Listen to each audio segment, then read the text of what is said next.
Tonight, the final battle between humanity and the demon tribe took place. 5 heroes fought a decisive battle with the demon lord Simulus. A powerful, blinding light exploded from the back of the moon beast. This great war has finally come to an end.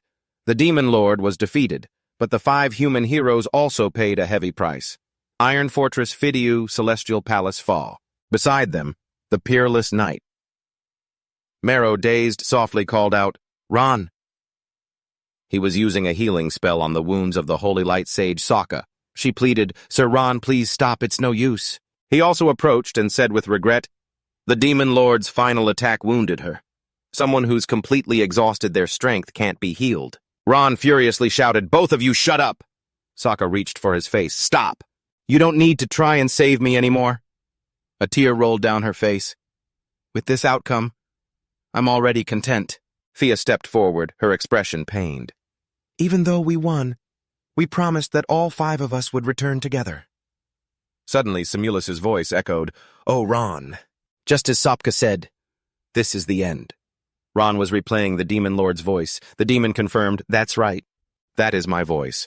And also the final word for this epic battle." Faye flinched, looking all over her body.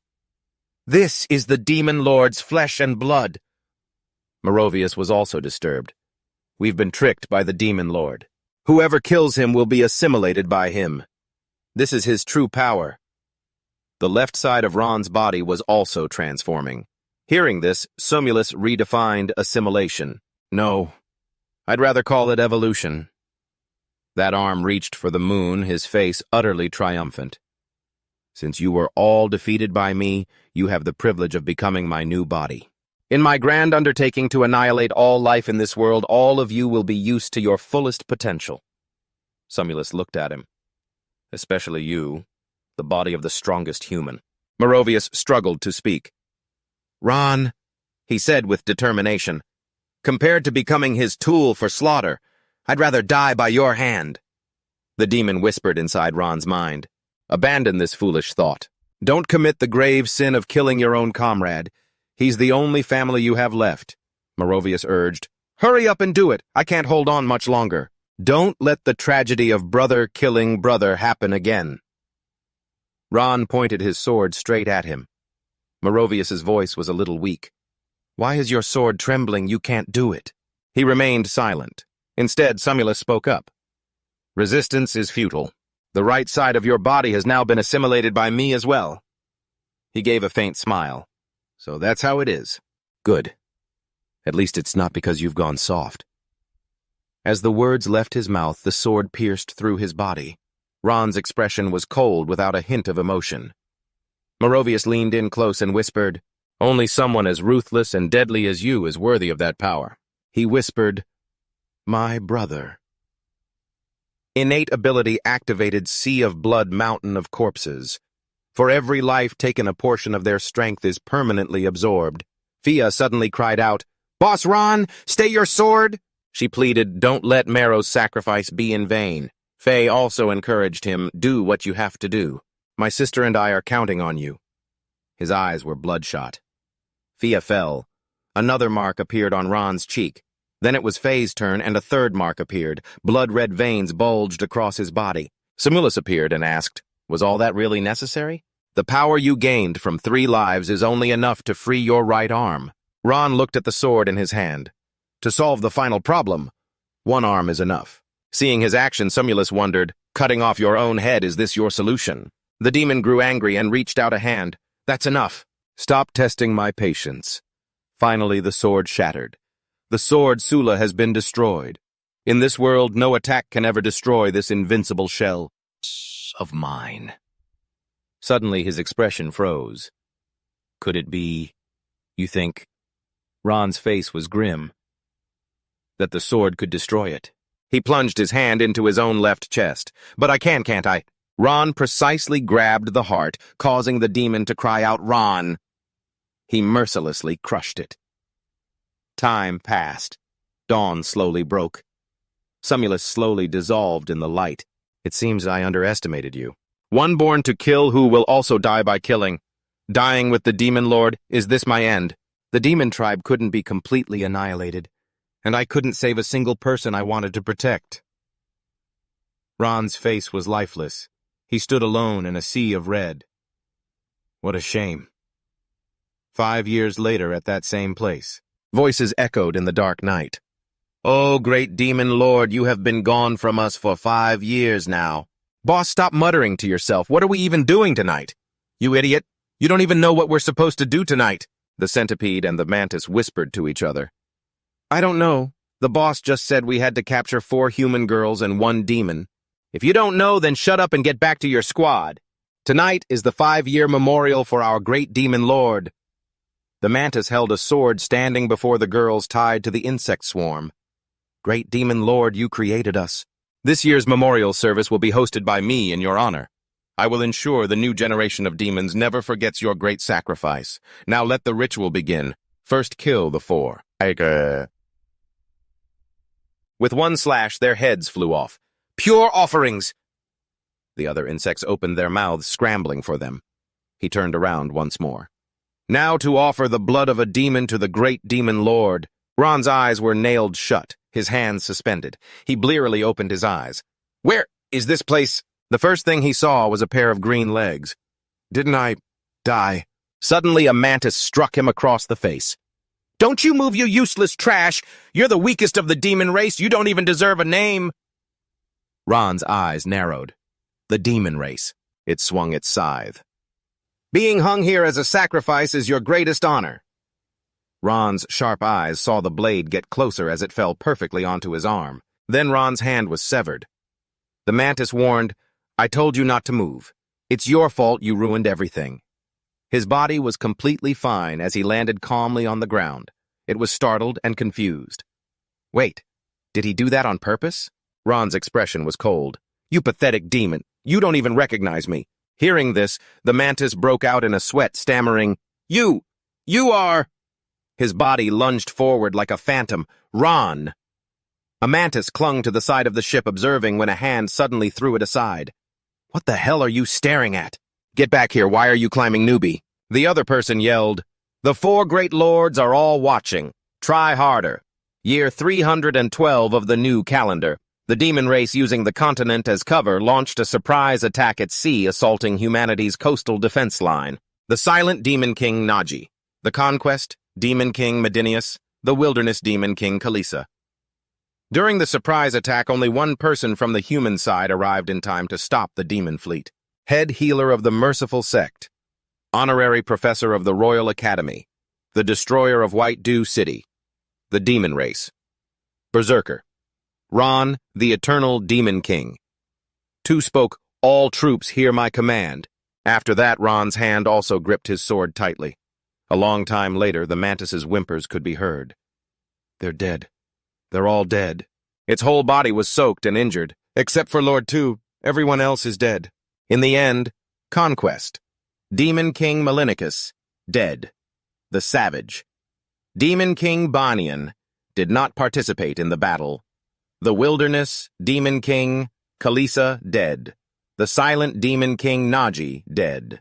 The eternal Demon King transcended his body, a ray of light. A flash of lightning illuminated Ron's face as he stood in the rain with his sword on his shoulder. Seeing this, the mantis thought it was looking at a devil. Ron quickly twisted its neck off. The weak point of crustacean-type demons is their joints. Just apply force at the right angle and you can easily tear them apart, he thought to himself. Have I been resurrected? My mountain of corpses and sea of blood. It's back to 0. Innate talent mountain of corpses. Sea of blood. Level 1. The group of demons charged excitedly. Kill him. Let's go. Ron grabbed the mantis's scythe arm. He swept it around, wiping out the entire group. Seeing the seal change, Ron frowned slightly. These demons are too weak. 9 lives and I only got a little bit stronger. Mountain of corpses. Sea of blood. Level 9. Innate talent. Mountain of corpses. Sea of blood. With every life taken, the user grows permanently stronger. The amount of power gained depends on the strength of the target killed. A centipede that witnessed the scene was terrified. It writhed and turned to flee, but before it got far, it was struck in the tail. The centipede shrieked, "Ow, that hurts! Let me go!" Ron covered the unfortunate corpses with a cloth. Then he picked up an iron shoulder pad. Ron used a healing spell on his right arm and was startled to see several snakes sprouting out. My hand. Why is this happening? Seeing them slowly transform back into a hand, Ron trembled. No, he couldn't believe it. No. A devastated Ron collapsed, kneeling in a pool of blood. The liquid reflected his stunned face. I wasn't resurrected. I was reincarnated. I've been reincarnated into the body of a demon. He buried his face in his hands, helpless. How disgraceful. Ron clenched his teeth veins popping on his forehead. This vile race. He roared in anger. Aside from the ones I've killed, this race is worthless. Suddenly, Ron covered his mouth. He bowed his head and vomited some water. The centipede was still struggling. Don't think you can be arrogant forever just because you have Big Bro's sword arm, you little brat. Sooner or later, I'm going to kill you.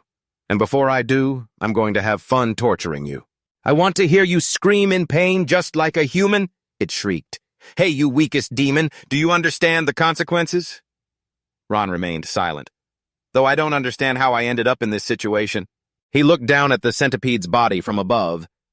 But the idiot doesn't sense the danger. The feeling from this centipede is completely different from before. No matter. A little more force should be enough to scare it.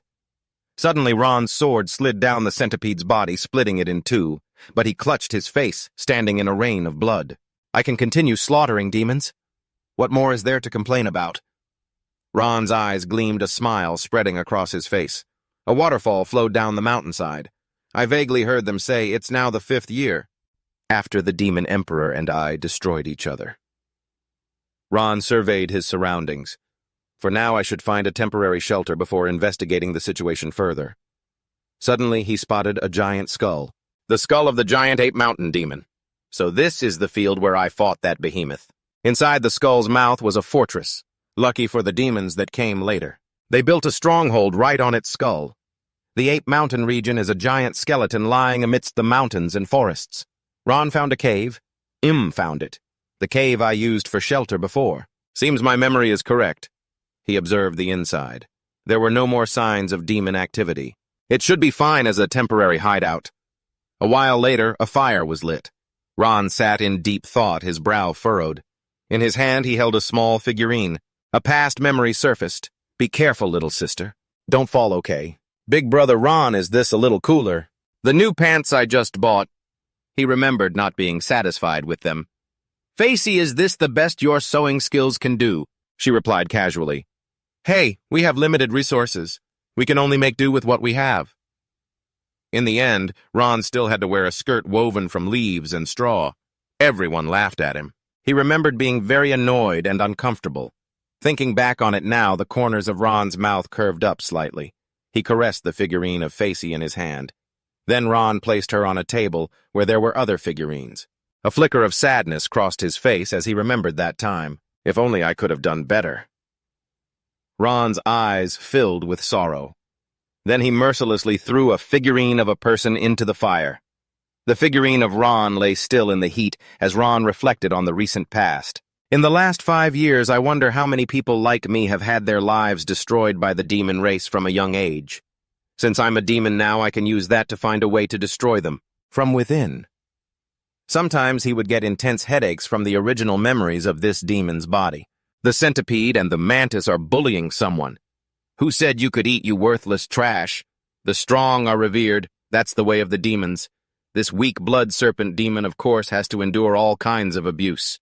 A weak blood serpent. A serf in the Vientiane region. Ron was slightly surprised. Farming.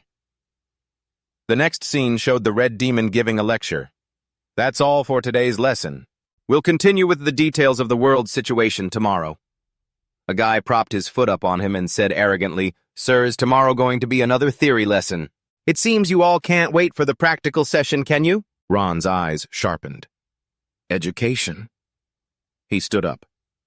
The demons are nothing more than instruments of war created by the demon emperor.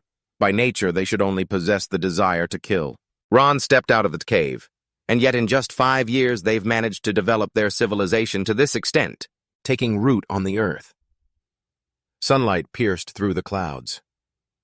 Though I don't know the reason all of this happened because I wasn't strong enough back then, not strong enough to solve every problem. Iran silently made a resolution for this life. I must become stronger than I was in my past life. I will spare no expense to fulfill my oath, to wipe them all out. Map notification. Your current location is New Recruit Training Camp Number 2. In the Tansun region at New Recruit Training Camp Number 2. The Red Demon tapped his ruler on the board. All right, new recruits, have you memorized everything, the current situation on the Solus continent? I don't want to waste another damn half hour explaining it all over again. Ron stood at the back observing the situation. I think I've got a good grasp of it now.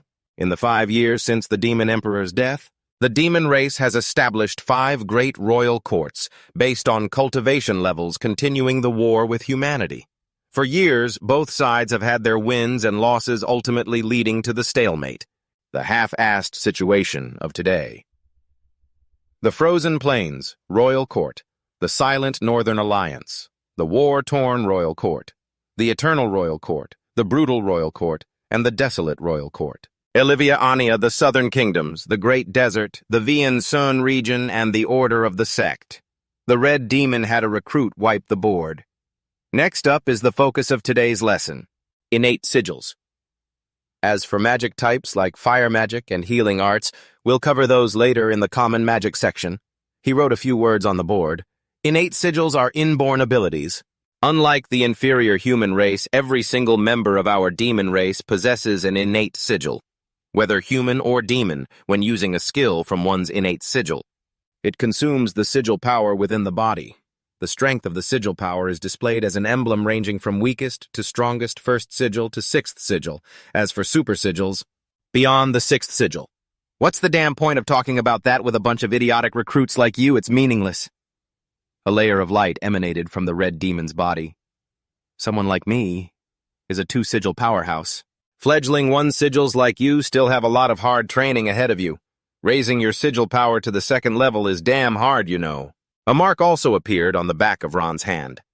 Right now I'm also just a 1 sigil, and blood serpents are rare. I only have a rough idea of what their innate sigil is.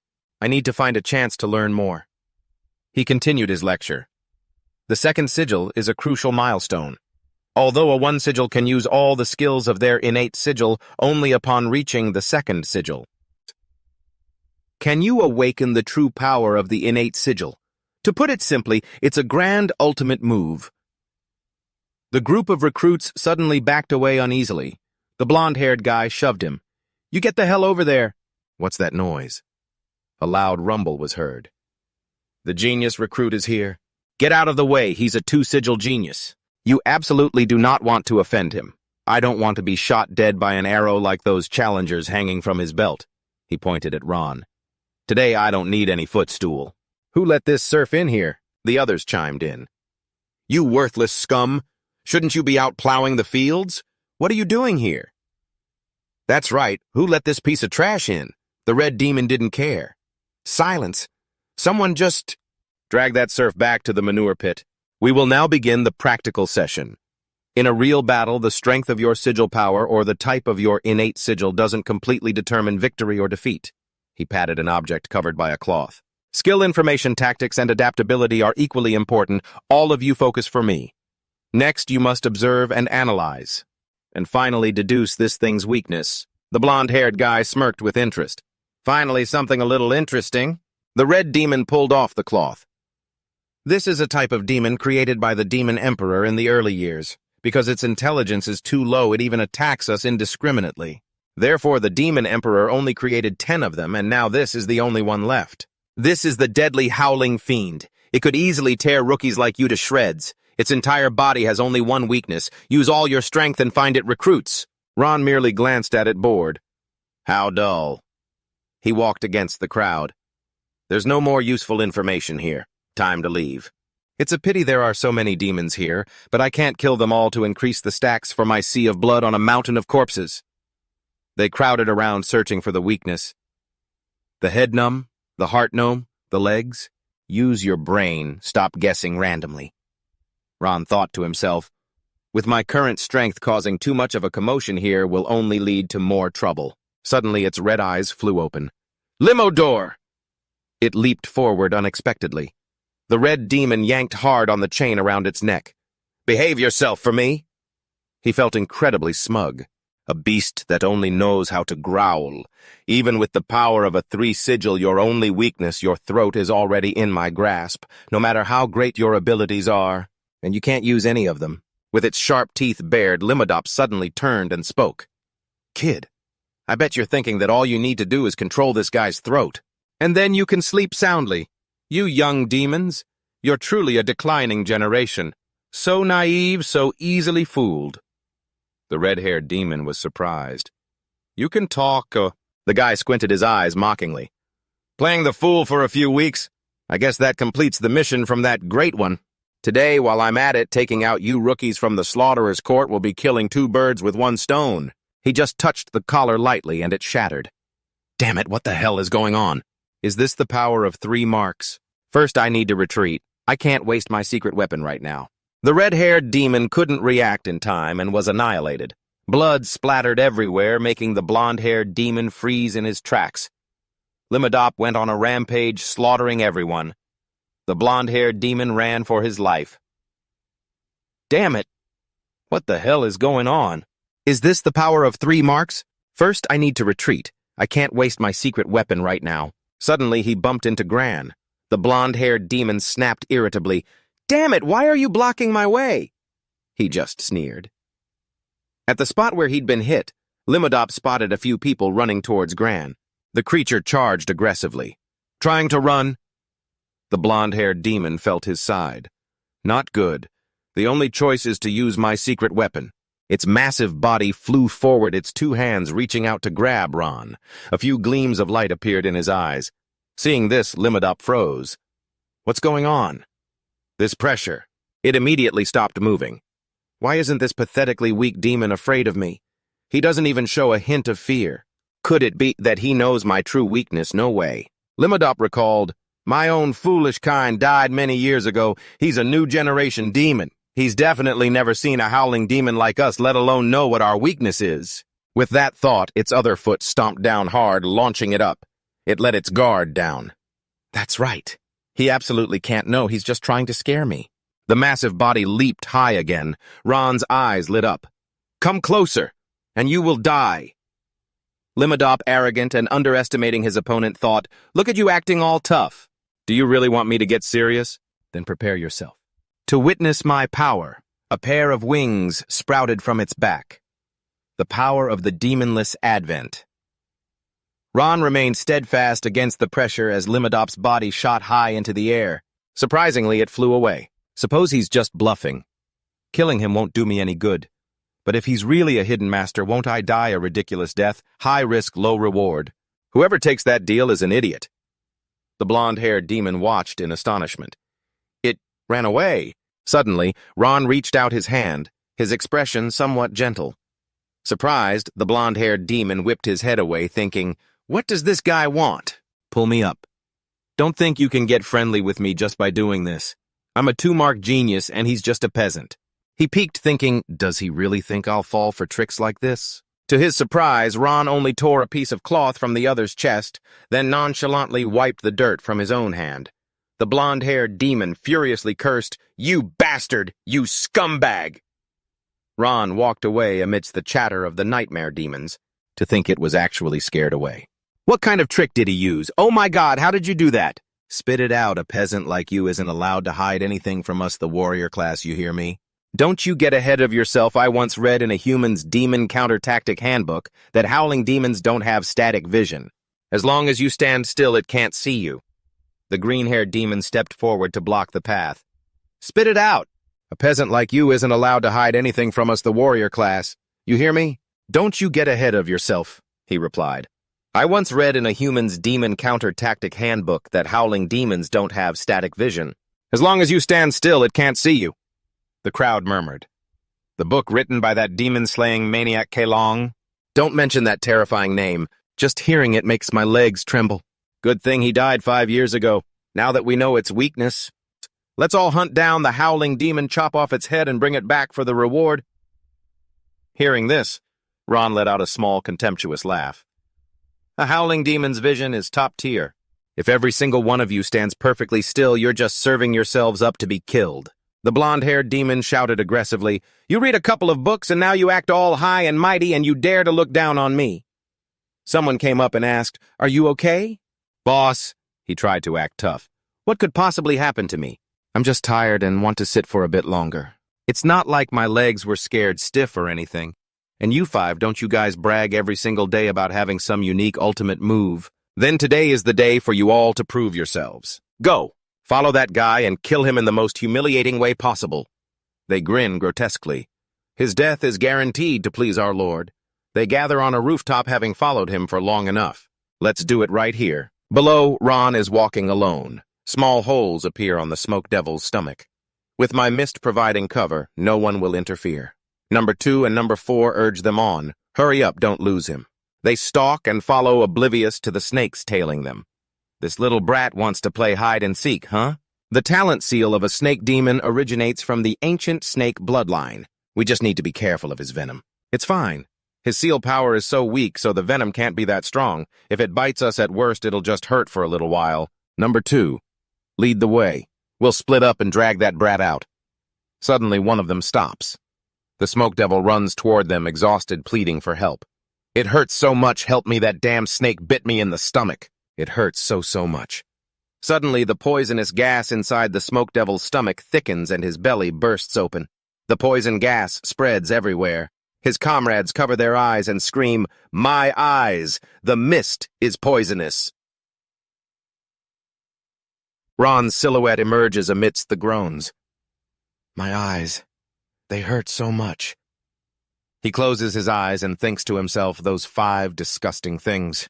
I'll just use you all to test out how to use this talent seal. Ancient snake bloodline, thermal vision. Channel the seal power to my eyes. Like this. Even in the dark, I can see my surroundings clearly. Ancient snake bloodline serpent art.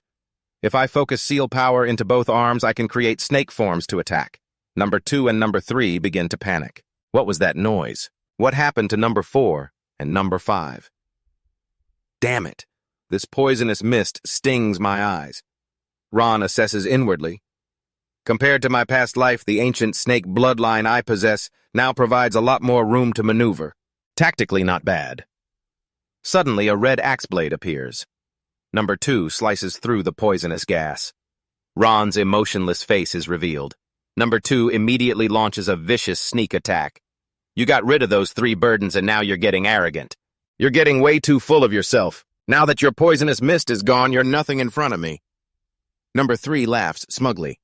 Venomous Snake Big Bro 2 is angry now. You're screwed. He crosses his 2 arms, gathering power. Number 2 swings to the left, then swings to the right. Number 3, standing beside him, joins in. Ron's expression turns grim. As number 2 lunges with his axe, Ron pierces through his body with just his bare hand. Number 3 is scared, colorless. He grovels and kneels. "I surrender, don't kill me. Please don't kill me," he asks coldly. "Give me a reason." Number 3 reports, "From the very beginning, I never wanted to harm you, sir. It was all because of that 2-seal genius, the blonde one. How could I dare to disobey his orders?" Ron's expression is terrifying. Not convincing. Number 3 is a mess of tears and snot. "How about this? I'll lead you to his secret mountain cave. It's definitely filled with precious treasures." This time, Ron considers it carefully. If the level of my mountain of corpses and sea of blood increases just a little more, I'll be able to reach 2 seals and awaken my power. I remember the power of the ancient snake bloodline is called the serpent's molt. It requires rare artifacts as offerings to oneself. Only then can I shed my skin and evolve. Ron thought to himself, I might as well go see if there's anything in that cave he's talking about that I can use. Number 3 leads the way into the mountain forest. We're almost there. It's just up ahead. He points inside a large waterfall. The blonde guy's treasures are hidden in the cave behind the waterfall. You can go straight in.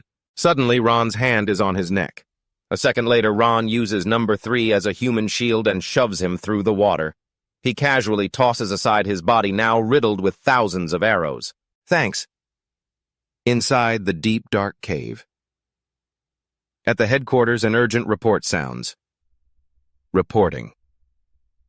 A subordinate kneels and reports, Chief, the vicious howling demon monster has run amok. at the #2 rookie training camp and was then scared off by a snake demon serf there. The voice of the person seated above sounds slightly surprised. A snake demon serf. She smirks. That's a little interesting. The chief, the shattered bone of the Stonefall lands. Meanwhile, Ron has found a small chest. Such a big cave, and all it's hiding is this tiny little chest. Suddenly, a voice rings out. Put that down for me. Huang Fa appears from nowhere. He turns to kick him. You dare touch my things! Ron kicks hard at Huang Fa's knee. Huang Fa cries out in pain and anger. Damn it, my leg. He backs away warily. Why is this guy completely different from before?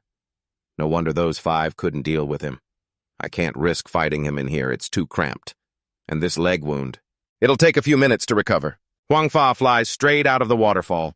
I'll retreat for now. A pair of wings sprouts from his back. Talent seal. Avian armament. Ron parts the curtain of water peeking out. So he's from the avian demon tribe. He turns and walks back into the cave. A strange shadow seems to surface in his mind. The avian demon tribe, huh? Suddenly Ron decides to act. He turns and runs toward the cave entrance. A vicious light glints in Ron's 2 eyes. The avian demon tribe. They deserve to die more than anyone. They must be killed. Seeing him give chase, Huang Fa is terrified. Ron grabs Huang Fa by the neck. The 2 of them plummet downwards. One side of his face is torn. Ron relentlessly clashes with Huang Fa. He kicks Ron down hard. Ron skims across the surface of the water. Ron's expression is ice cold. Huang Fa taunts him smugly. I didn't expect you to accidentally fall into this lake of bile. You're just completely out of luck. The water beneath Ron's feet churned as a swarm of insects shot out towards him. They tore at his body while Huang Fa flew closer. These Viansun bile worms not only suck blood, but they're also countless. I'm going to enjoy watching them tear you apart piece by piece, gnawing away until nothing but dry bones are left. This is merely the bile of a Daihai, and it was enough to form this deadly lake. That mighty demon of the Viansun clan, if he were still alive, I'm afraid our kind would have conquered humanity long ago. But suddenly Ron bent down and bit one of the creatures, flinging it far away with his mouth. He dealt with the others in the same way. Huang Fa was taken aback. That's strength. But then he calmed himself. So what if he's strong? That's just the kind of muscle you build from plowing fields for years. The Viansun bileworms here? You could kill them until you die of old age and you still wouldn't get them all. Ron didn't care. He spread his hand open and a swarm of snakes appeared, tearing into the insects. They even lunged for Huang Fa, but he dodged them. He smirked triumphantly. You little plowboy, you're too damn slow. The scene was a chaotic mess as Huang Fa continued to taunt him while dodging. Too slow, way too slow, you little plowboy. At best, these little worms of yours are only good for tilling soil. Just wait until you gradually exhaust yourself to death. You little plowboy! Soon Ron was submerged in the swarm of insects.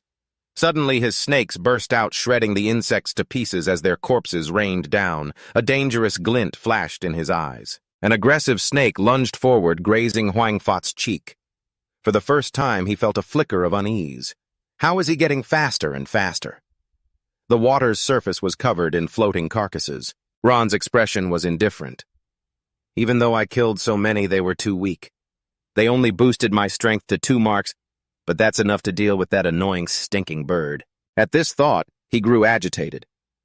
The next time you blink, I'll be ripping your skull out. Hearing this, Huang Fa flew higher. You're insane! What kind of nonsense are you spouting? Seeing Ron closing in, he panicked. He's too fast. But then Huang Fa pulled out a bow.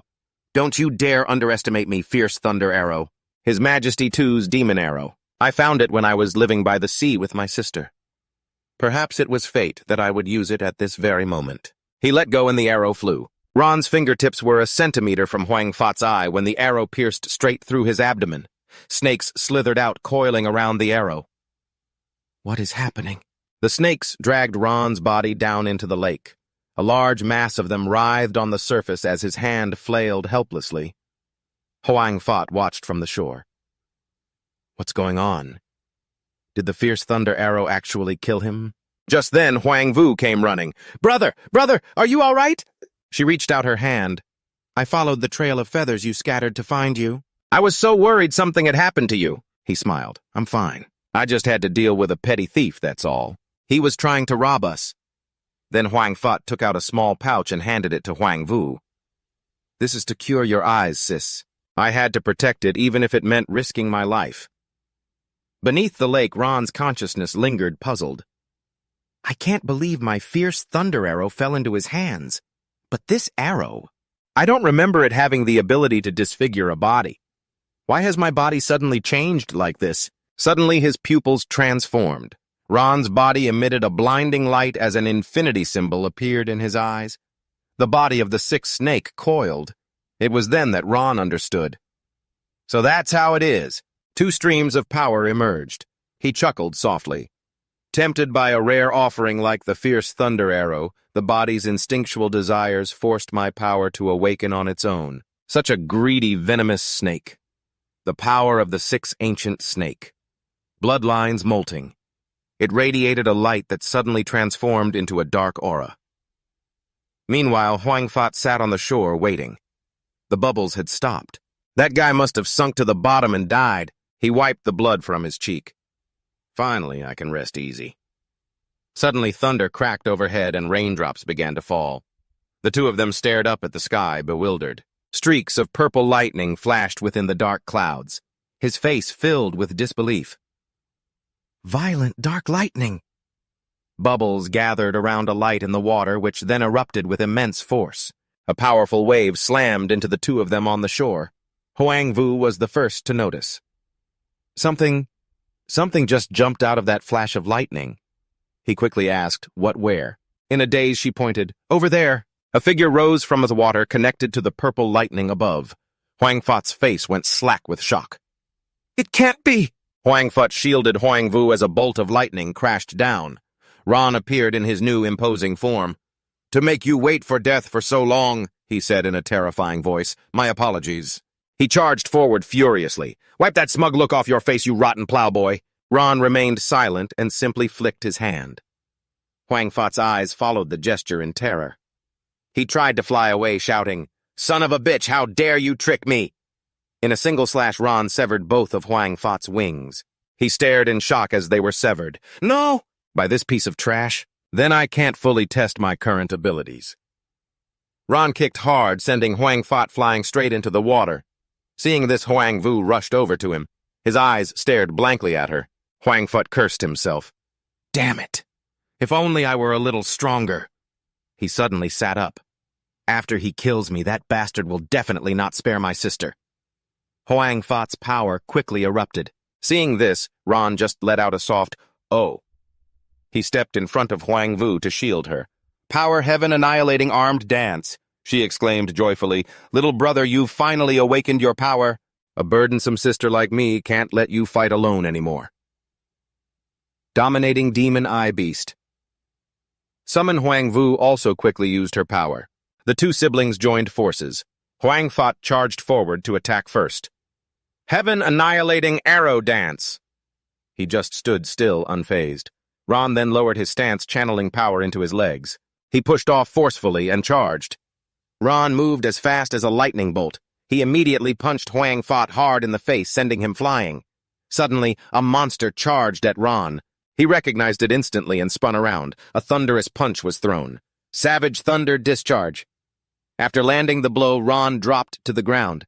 Huang Fat suddenly shouted, This is my chance! He looked at the attack and praised it inwardly. Using a corpse worm as a diversion to launch a sneak attack, huh? Not bad, you've got a brain. Ron easily blocked the attack with one hand. Huang Vu also attacked immediately. Dominating demon eye enhanced curse gaze. She pushed out all her power. Enhanced heaven annihilating full revolution. Huang Fat burst out laughing and shouted, His seal power is rapidly contracting. Is he trying to defend with all his might? You won't be able to block this attack. Hearing this, he offered his praise. Truly praiseworthy, little devils. That's quite an invincible technique. Ron suddenly charged forward. Therefore, I have no choice but to destroy you. Savage thunders devouring dark fang. Huang Fat was sent flying back. He held out an item. Quick, take this and run. Huang Vu struggled to crawl over. How could I abandon you, my brother? Huang Fat tried to give the item to Huang Vu. He walked over and stomped on his hand. He begged, Give it back to me, I'm begging you, give it back. My sister's eye disease. It requires a freshly gouged human eye. Only then can she avoid going blind, Ron said disdainfully, a problem that could be solved with a simple healing spell. But a skilled healer is harder to find than a human eye, and yet it caused so many innocent people to lose their eyes because of it. Tears quickly blurred her vision. Huang Vu hugged her brother. We don't need it anymore. We don't need it. If you want it, sir, then take everything. How could I do that? I only beg you, sir, to have mercy and spare us. He reverted from that form. In that case, I have one question for you. The two quickly replied, Please ask, sir. Ron spoke. When those other people had their eyes gouged out, did they ever beg you to have mercy? The two of them froze. Ron's eyes were ice cold. Answer me, yes or no. Huang Vu and Huang Fut glanced at each other. Then she looked away from him and answered, I've forgotten. Hearing that, Ron thought to himself, I was overthinking it. The demon clan now may have civilization and emotions, but in essence they're no different than before. They've simply gone from harming people to harming people for their own benefit. They treat human lives as worthless and see harming others as a matter of course. This savage thunder form I've acquired can be considered my biggest gain so far. However, using this form consumes a massive amount of seal power, so for now I can't just use it whenever I please. Two monsters pointed and said, Chief, the bodies are here. Please take a look, sir. The way these two siblings were killed, in my opinion, it's likely unrelated to that mutated celestial corpse from before. A figure approached. The two heads had been blown apart by lightning. What a powerful and brutal method. Toaikot stood with one hand on her hip, glancing around. It seems we have an uninvited guest in my territory. She walked while giving instructions. From now on, if any new talented individuals die under mysterious circumstances, I must personally inspect it. Yes, Chief. Suddenly Ron walked by. Toaikot looked up, saw him, and approached. Who are you? What are you doing here? He looked up and replied, Reporting to the chief, I'm looking for some wild berries to take back and plant. Toaikot suddenly got close. I remember now. So it's you. A while ago I heard about how you scared off the vile roar demon. She shoved Ron hard. But there are more important things right now. Toaikot then put her foot on his shoulder. Lately I've been craving a fruit tart. You'd better find me some delicious fruits. Ron just looked up in silence. She reached out and lightly touched his nose. Otherwise, I'll just have to make a tasty meal out of you. Later, he stood in the bushes. Ron dusted off his clothes. Contact at this level is enough to probe the seal power in her body. Her seal power is at the 4th seal level, and it's both dense and heavy. She's clearly an expert in defense the same type as Facey. It's highly likely she possesses extraordinary strength. Right now, I can be considered a demon adept in speed with an advantage in power, but against a defensive expert I lack an effective means of attack. What a pity. If I could kill this 4th seal demon. A mountain of corpses. Sea of Blood ability would surely be greatly enhanced. It's not just a matter of type disadvantage. The difference in our actual strength is also too great. The key is that I don't know her weakness. The chances of victory are too low, almost non-existent. But how can I possibly suppress this craving for her? The hunt officially begins. Toaikot was sitting and reading a book. Not this one. Picture book on the talents of the 4th seal 3rd generation Demon Lord Conquests. Artist Agricola. Also not this one. The marks on the body were not caused by this type of electric current. Talent electrical storage organ. The body grows a tentacle-shaped organ. Channeling seal power can activate its cells. To store electrical energy. Through different ways of releasing seal power, the current will manifest corresponding attack methods. Power electric prison expansion.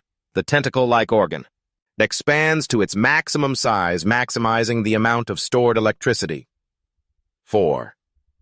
Mountain of corpses, sea of blood. Each time a life is killed, you become stronger. The stronger the target killed, the greater the enhancement effect. Power, happy day. A rare power with a side effect that cannot be controlled. Each time a certain count is reached, it will automatically activate by chance. She stared at the book. Mountain of corpses, sea of blood. Toaikot flopped down on her chair. Definitely not this one either. Meanwhile, on Ron's side, a hunt requires patience. I need to find a way to increase my strength to the minimum level where a sneak attack can take her down in one hit before she becomes suspicious. A monster spoke up, "Take it easy. If the leader finds out about this deal, we're dead for sure." The guy next to him replied, "Don't worry, this place is very discreet. The leader will never find out." A fly that was buzzing by was suddenly snatched by a frog. A figure emerged from behind the frog. He spoke up, reaching out to pat its head. "It really is very discreet. I can use you all to raise my level without any worries." Inside a mountain cave, a monster stood guard. As Ron approached, he was stopped. "Where did a stray like you come from?" "Get lost! You can't enter without a token from the black market." The door opened and he casually walked in. Ron tossed a coin into the fire amidst the incredible noise. "So you guys finally passed the screening. Got the token, huh?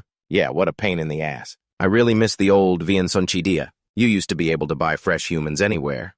Now we have to sneak around like this. Even the byproducts are strictly forbidden. And tuck steel, a high-grade material for crafting weapons. It can resonate with the user's aura pressure, enhancing the power of your sword skills, making them several times stronger. No 10 times I've heard of legendary weapons made of tuck steel. It's just a bunch of bull. I've never heard of any blacksmith who knows how to forge it. Why the hell would I buy at Heart Wine to replenish aura pressure?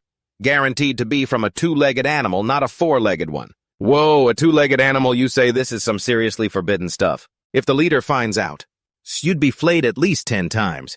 I've really found a treasure this time. The trip wasn't wasted. I don't know what made the leader go crazy 2 years ago banning all trade of human products and slaves. Yeah, I heard it was about conserving resources or something. If you ask me, there's something wrong with her head." He listened and analyzed this as abnormal behavior. For her to do this, it's highly likely she's plotting something. Two Horns led a group of people over. "Everyone, we have new goods today. Except for the first one, the rest of them are missing their eyes. So the price is extremely reasonable." Murmurs rose from the crowd. "Bringing out this kind of low-quality stuff to trick us. I heard there's a pair of siblings going around gouging out people's eyes. This crooked merchant must have already made a killing off them." He rubbed his hands, grinning slyly. "Everyone, don't be hasty. Don't be hasty. I'll definitely give you all a cheap price for this lot." Ron came up from behind. "I'll take the whole lot." Two Horns glanced at him. "You got the money for that? You look dirt poor." He pointed gently. "The Hong Loi Tien, in exchange for them. If you don't think that's a fair trade, then pretend I never said anything." His attitude changed instantly. "The Hung Loi Tien." He moved closer and said, "You mean the secret weapon of that blonde kid?" Two Horns turned and ordered, "Take them outside. I need to talk to this young man." "Hey, you guys!" The group was roughly led away. "Over here!"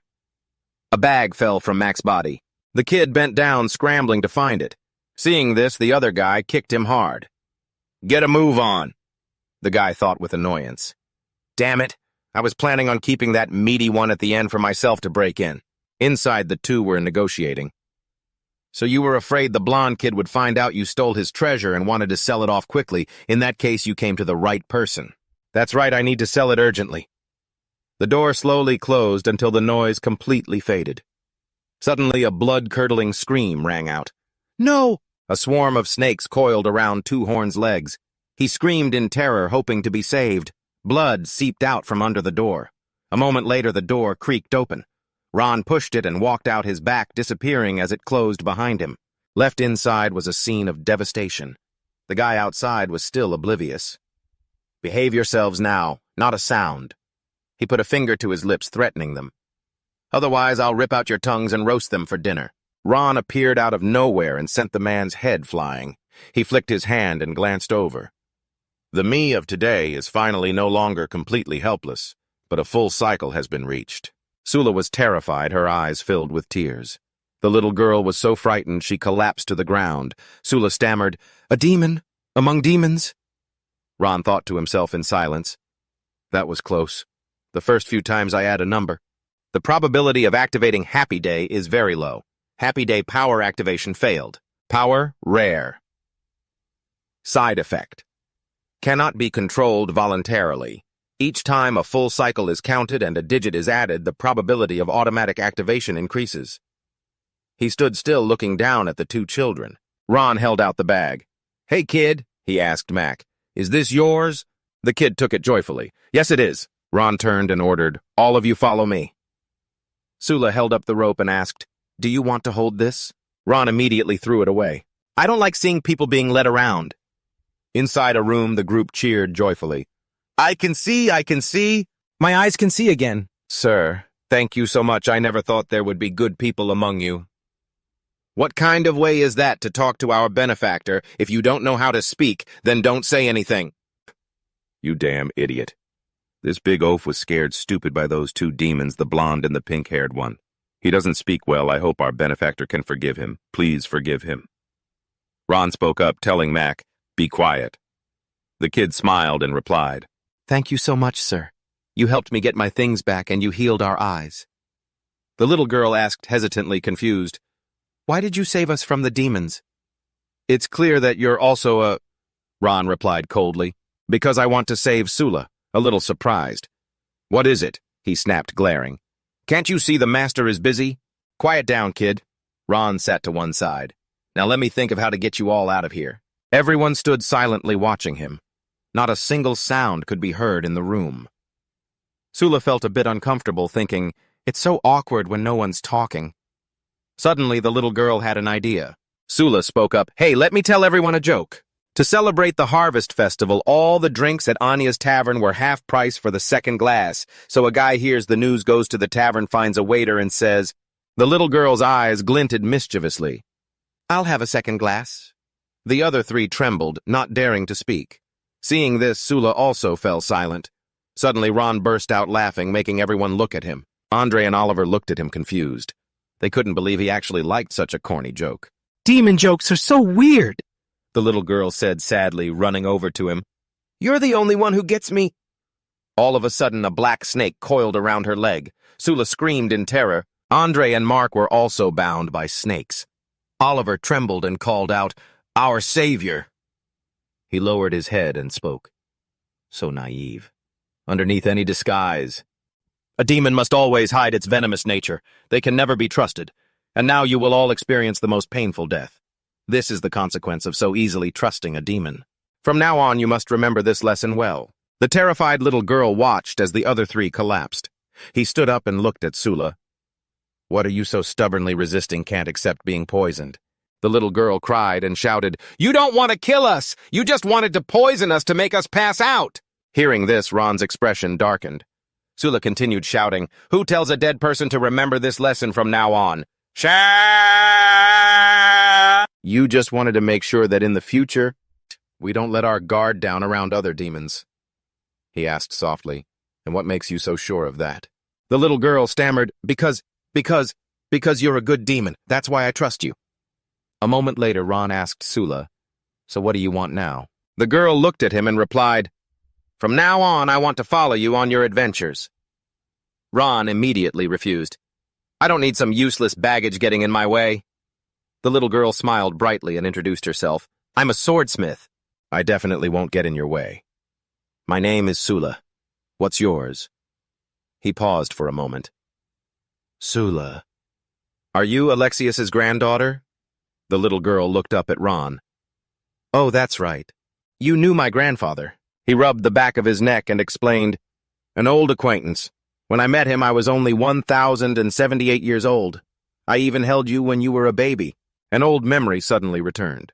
Alexius stood with his arms crossed and said, "I don't forge swords for two kinds of people. First, those who harm their own kin. Second, those who kill the innocent." He opened his eyes and looked at Ron. "And you. Nay, you reek of the blood of kin and the blood of the innocent. Even after more than 15 years have passed, my gift still allows me to smell it. Go back to where you came from. My apologies, but this humble shop cannot serve you." It was then he spoke up. "Sister Dia told me to find you. She said you are the greatest swordsmith forging a Requiem steel greatsword. One unlike any other. I want it." The old man glanced behind him and asked, "Sister Dia of the Order of Mercy?" After Alexius asked, Ron nodded. "Are you close with her?" "All right, she's a good person. Her high regard for you proves you can't be an evil man. I owe her a debt of gratitude. I will repay it with this finest of swords." He took out a statuette and gave it to him. "This is a statue of the Goddess of Mercy that Sister Dia gave me. I want to use it for the handguard on the sword. When can I come to get it? Alexius took the item and immediately put it away. Patience, young man. A fine sword isn't forged in a few days. If you're anxious, you can come and check on the progress any time. Oh, that's right. My daughter-in-law will be giving birth soon. I must go invite a learned person to the village to write a birth blessing for the child. Sometime later, snow covered the roads. Ron returned to Alexius's place. He approached and called out, "Alexius, where is my sword?" The old man replied slowly, "It's by the door, get it yourself." Ron saw an inscription on the sword and read it aloud. Sula. Alexius explained, "That is my granddaughter's name. It is also the name of this sword." He took the sword and glanced at the old man. "Where are the child's parents?" Alexius stroked the little girl's head and recounted, "They're both dead. A pack of beasts calling themselves demons came out of nowhere. They stormed into the village." Hearing those words, he froze, "and killed everything they saw." Ron spoke, his voice stiff. "So they're called demons." Alexius was a bit surprised. "You've encountered them as well. Were Sister Dia and your loved one also killed by them?" His eyes turned bloodshot. "Yes. They were all killed by demons." The old man brought Sula over to Ron. "This child hasn't even received her birth blessing yet." He picked up the little girl and looked at the sword Sula. Ron stroked the girl's head and spoke, "I will give you your blessing. May your life know little sorrow, and may your name accompany me as I unleash a great slaughter." As he walked off toward the demons, the swordsmith called out, "Do you need me to change the handguard on that sword for you? That statue of the goddess of mercy. The man you are now. Perhaps you have no need for mercy anymore." Footprints marked the snow. A question arose. Mercy that only heals the wounded. That is just a temporary solution. It's nothing more than the self-deception of the Order of Mercy. As for me, before those wicked beasts can raise their blades against the innocent. Ron dragged the sword through the snow. He charged like lightning, cutting down one after another, group by group. "I will slaughter them all, until the corpses pile into mountains." Ron's eyes glowed red, until a single swing of his blade makes rivers of blood flow, until every last one of them is hunted down and exterminated. Ron stood atop the mountain of corpses. This is true mercy. Returning to the present. "So your Uncle Ron, Grandpa, used to tell me stories about you. But Uncle, why do you look like a demon now? Besides, you're much younger than I imagined. You don't look over 30 at all." Ron doesn't answer, instead turning the question back on her. "It's a long story. Let's just say I take good care of myself. And you, kid, why were you kidnapped by the demon clan and brought here?" Sula crosses her arms and sighs. "It's a long story for me, too. I'm not going back to my grandpa until I've forged the most powerful demon-slaying sword." He opens his eyes and glances at her. "Well, then keep trying." Hearing this, the little girl was overjoyed. "Really? You think I can do it?" Ron picks up a tree branch. As he writes, he says, "Having something you truly want to do, something from the heart, that's a good thing. It's admirable.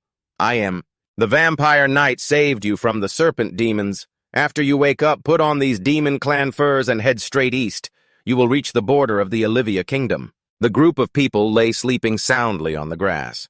Andre woke up first and quickly called to the others. "Everyone wake up. Look at this note. It's the legendary vampire knight, the disciple of the demon-slaying maniac, Gron." The three of them quickly huddled together, glancing into the distance. Could it really be true? Meanwhile, with Gron's group, the three of them had finished dealing with the burlap sacks and other tools, each bringing some back. "So what about you, kid? What did you get done?" Sula scoffs and holds out her hands. "Making a simple sword forge like this. It was a piece of cake. It's just a shame that the only high-grade steel mine for forging antuk steel has been captured by the demon clan. It'll be really hard to get it now. I have all this skill but no opportunity to use it." Suddenly he holds something out in front of the little girl. Ron speaks up. "I grabbed this earlier." "We're in luck." Sula looks at it excitedly. "You're a master of picking things up on the side." Seeing this, he asks, "So kid, you know how to forge antuk steel?" The little girl hugs the item and replies, "Of course. Don't underestimate me. I'm one of only 3 people in the world who knows how to forge antuk steel, you know." 3 people. You, your grandpa, and who else? Sula's answer made Ron's face darken. The current generation's Demon King, the Conqueror Agricola. He's considered the strongest Demon King in history. However, he scorns the idea of forging swords for other demons. He only forged 2 swords for his personal use, including his 2, and subtracting your holy sword, Sura, which was destroyed, there are now only 6 Antuk steel weapons left in the world. I never expected a threat like that to exist among the new generation of the Demon Clan. I have to get stronger and fast. Seeing Ron leave, the little girl calls after him, "Hey, mister, where are you going?" He unwraps his bandages and replies, "To continue my hunt. The land of peaks, the chieftain's private hot spring." A subordinate kneels before the door saying, "Chieftain, that underground black market." There are no survivors. They've all been killed. The despicable nature of the Demon Clan truly can't be contained. From now on, your patrol teams must crack down even harder. On the human trade, yes, understood. Soaking in the water, Bone Crusher adds, and as for those bodies, make use of the trash. Hang them in the square so everyone can see the consequences of defying my ban. After hearing this, he asks, "So, how should we find the culprit now?" She doesn't answer, instead shouting, "That's not for you to worry about. Get lost and do your job. By the way, inform the mess hall and the slaves that if tomorrow's breakfast is still this terrible, they won't need to be alive anymore." Having said that, Bone Crusher sinks lower into the water. She frowns in thought. I'm craving a little quality sugar. Over at the camp, 2 monsters are talking. It's been a little uneasy around here lately. We should probably stick together in larger groups. You think it's those Demon Clan bandits? The ones with 3 or 4 seals from the lawless lands sneaking in to cause trouble. Are you an idiot? You think the chieftain wouldn't immediately recognize some strange faces with 3 or 4 seals? Is there a way for someone to look like they only have 1 seal? Nearby? Ron silently looks down at his hand, forcibly changing the displayed seal, huh? That's a master-level seal control technique. But then one of the 2 marks on his hand vanishes. But you damn moron, are you trying to say there's a master-level powerhouse hiding right here among us? The demons here are starting to get wary. Pretending to be a 1 seal to bait them out might be more effective than a direct attack. A crowd gathers to gossip. Another genius is dead. Was that post from today? He was about to reach 3 seals. He wasn't on the same level as that blonde kid or his sister. It's so weird. For the past year or 2, these geniuses keep dying mysteriously. Good thing I'm just a weakling. Ron's face darkens as he walks away. I didn't kill this guy. Besides, like they said, a few other prodigies from the Demon Clan have been killed strangely before. He couldn't help but wonder, could there be another predator here besides me? Ron's steps suddenly halted. He turned, glancing behind him.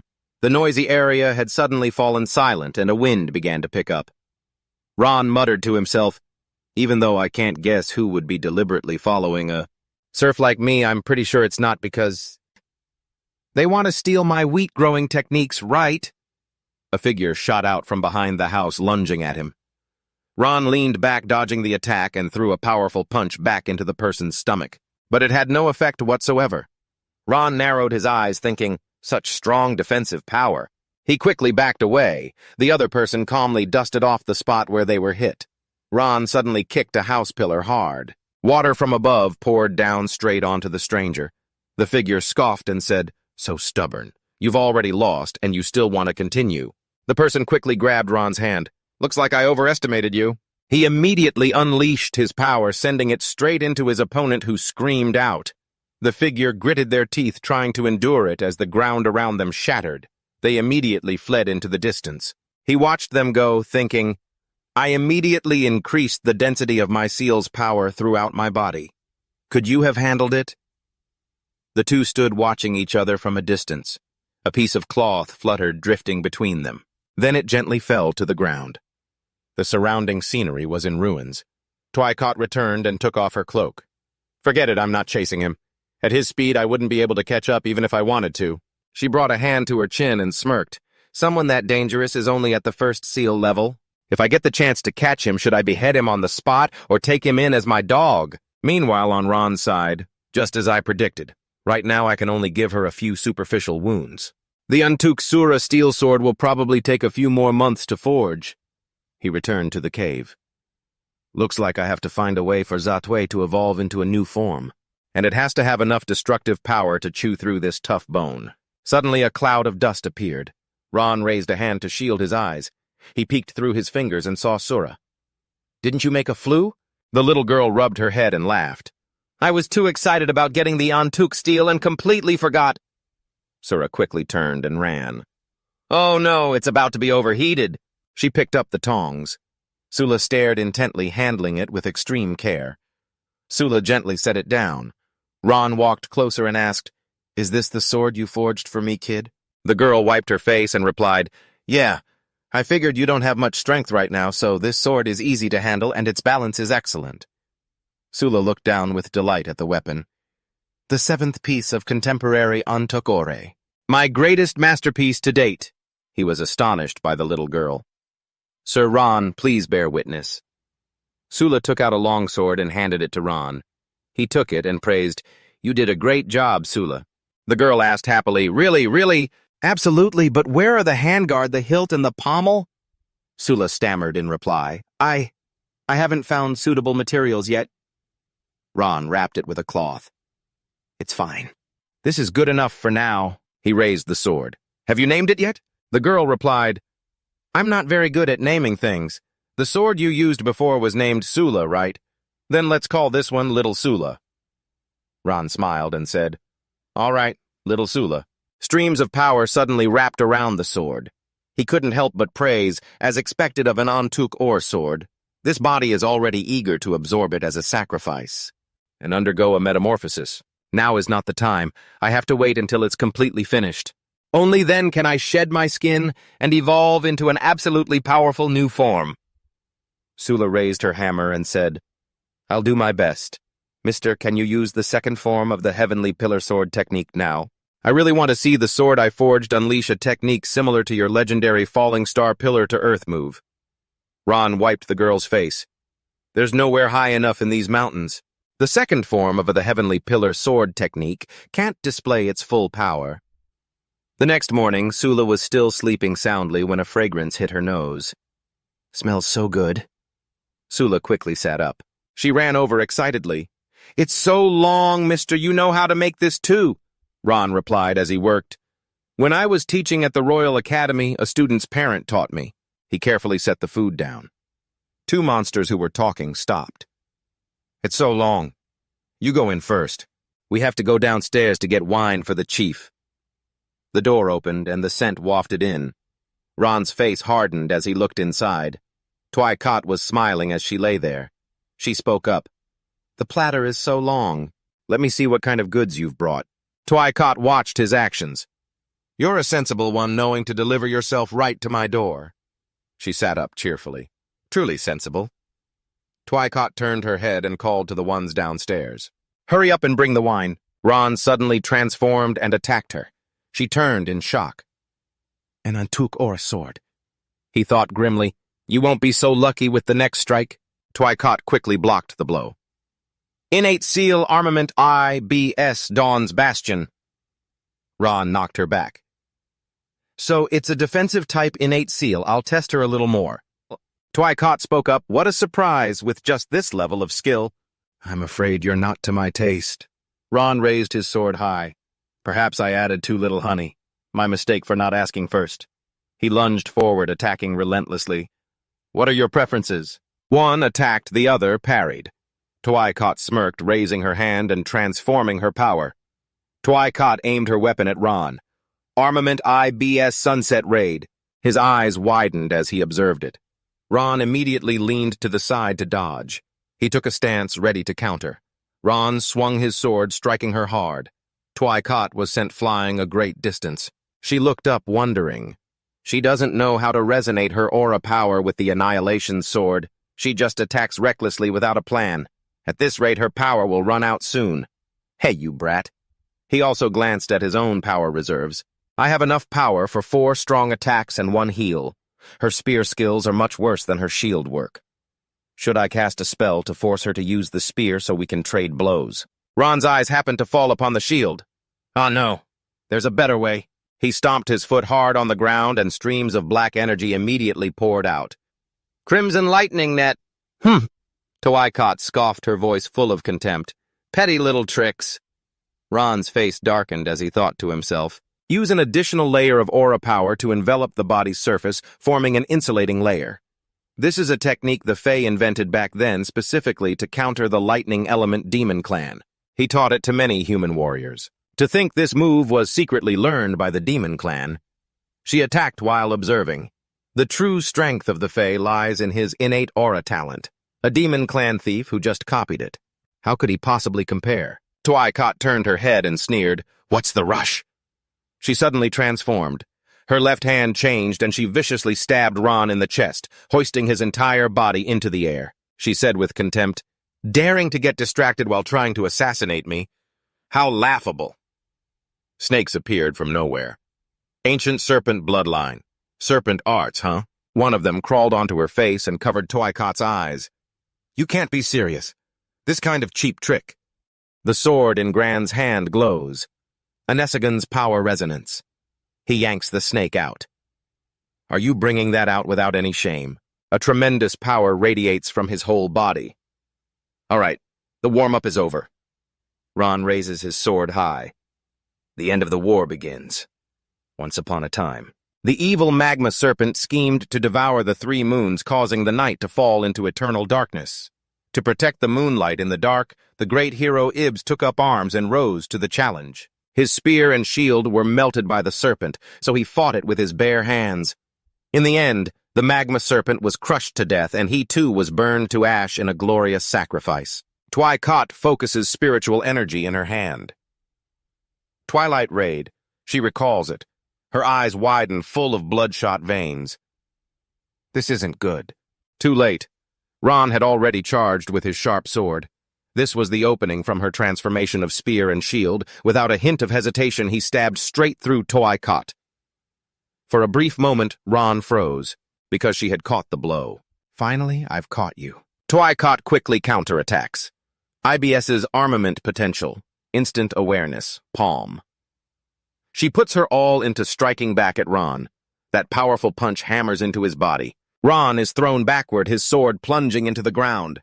As Toaicot approaches, Ron steels himself. "My organs are ruptured, my tendons are torn, I have to dodge this punch. Then I'll find a chance to heal." Two black streaks shot out, wrapping around her fist. Toaicot wasn't particularly surprised. "Oh, trying to use a key-locking technique to overcome my raw power." She retracts her energy to break free. "As an experienced combat master, I don't mind playing some grappling games on the ground with you." However, Ron would not let go so easily. Toaicot calmly analyzed the situation.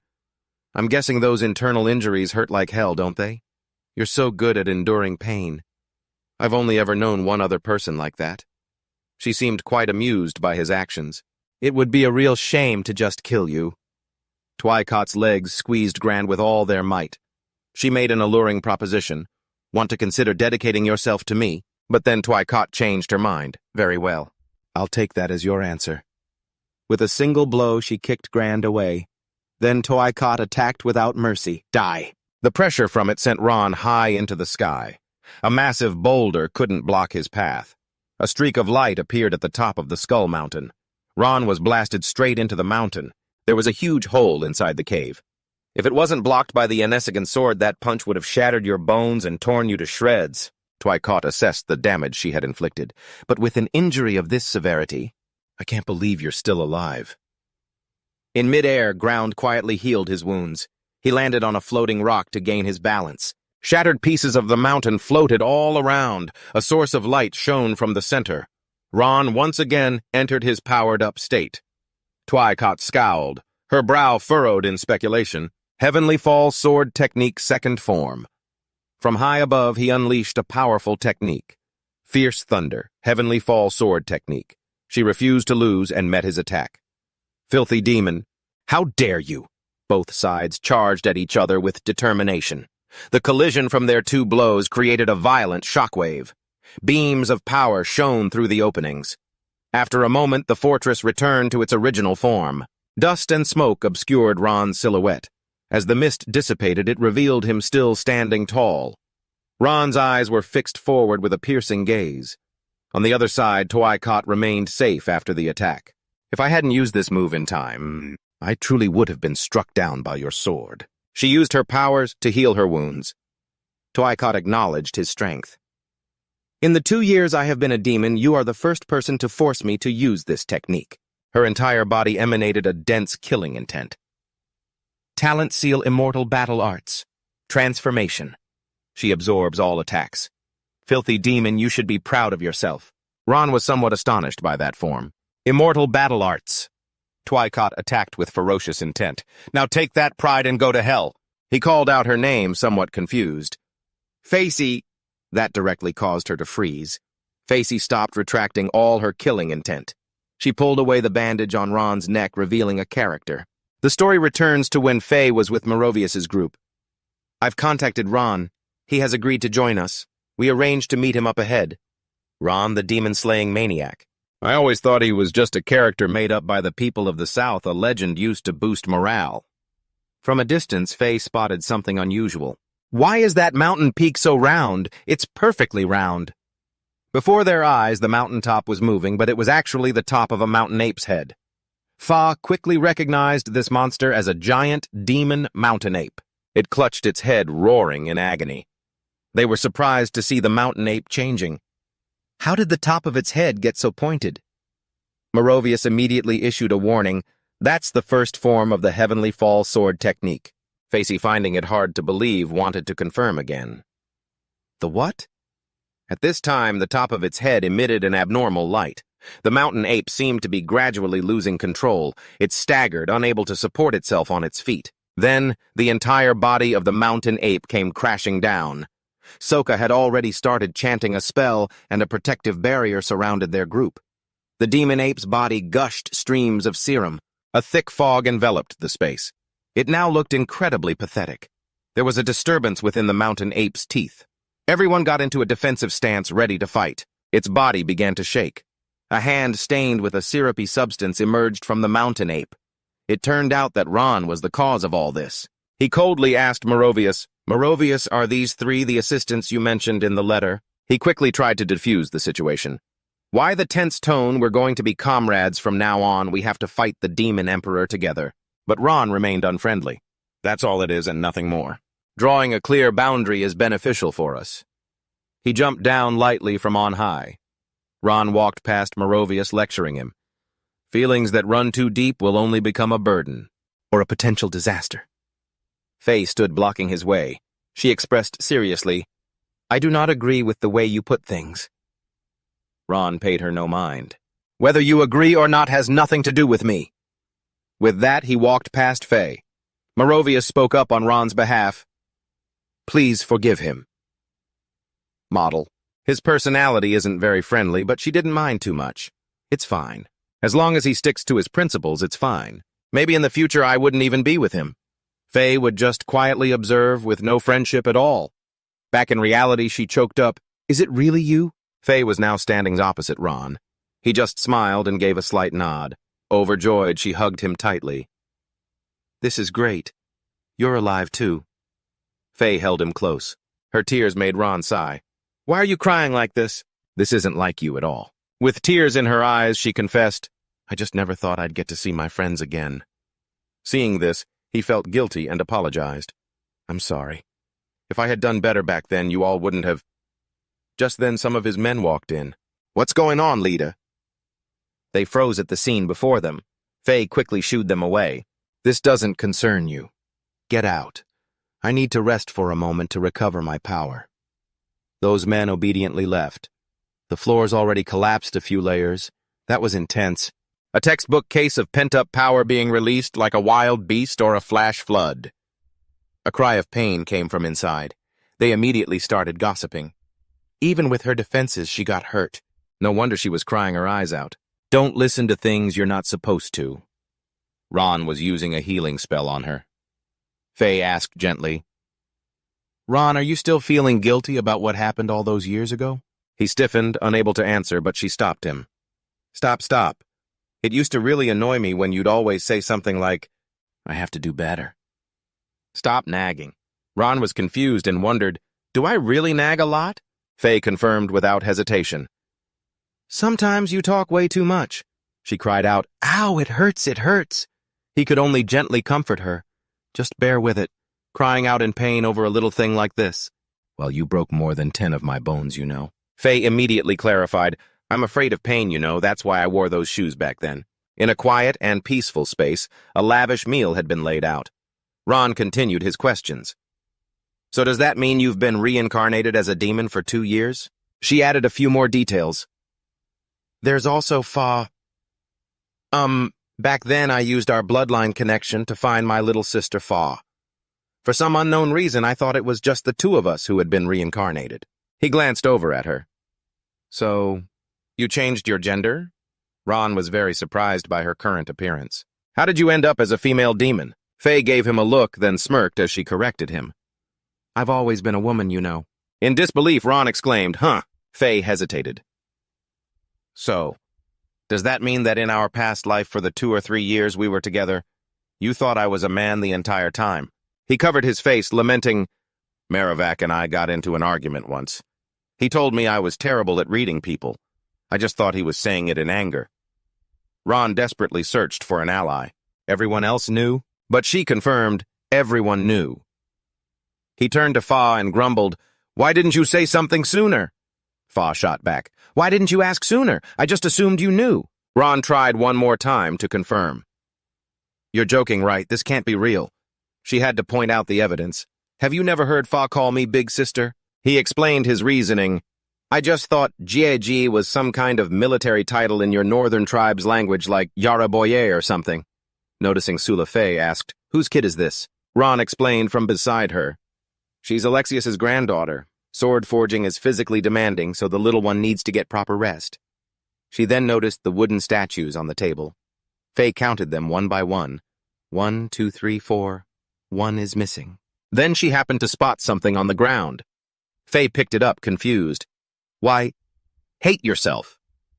He replied seriously, It's a reminder to myself that I must do better from now on. Then Ron turned back to her and declared, This time I want to uproot this evil for good and I want to protect all of you. Faye just shrugged dismissively. Ridiculous. She pointed at Ron. Just you. Faye confidently declared, When it comes to destroying those scum, of course you have to count me in.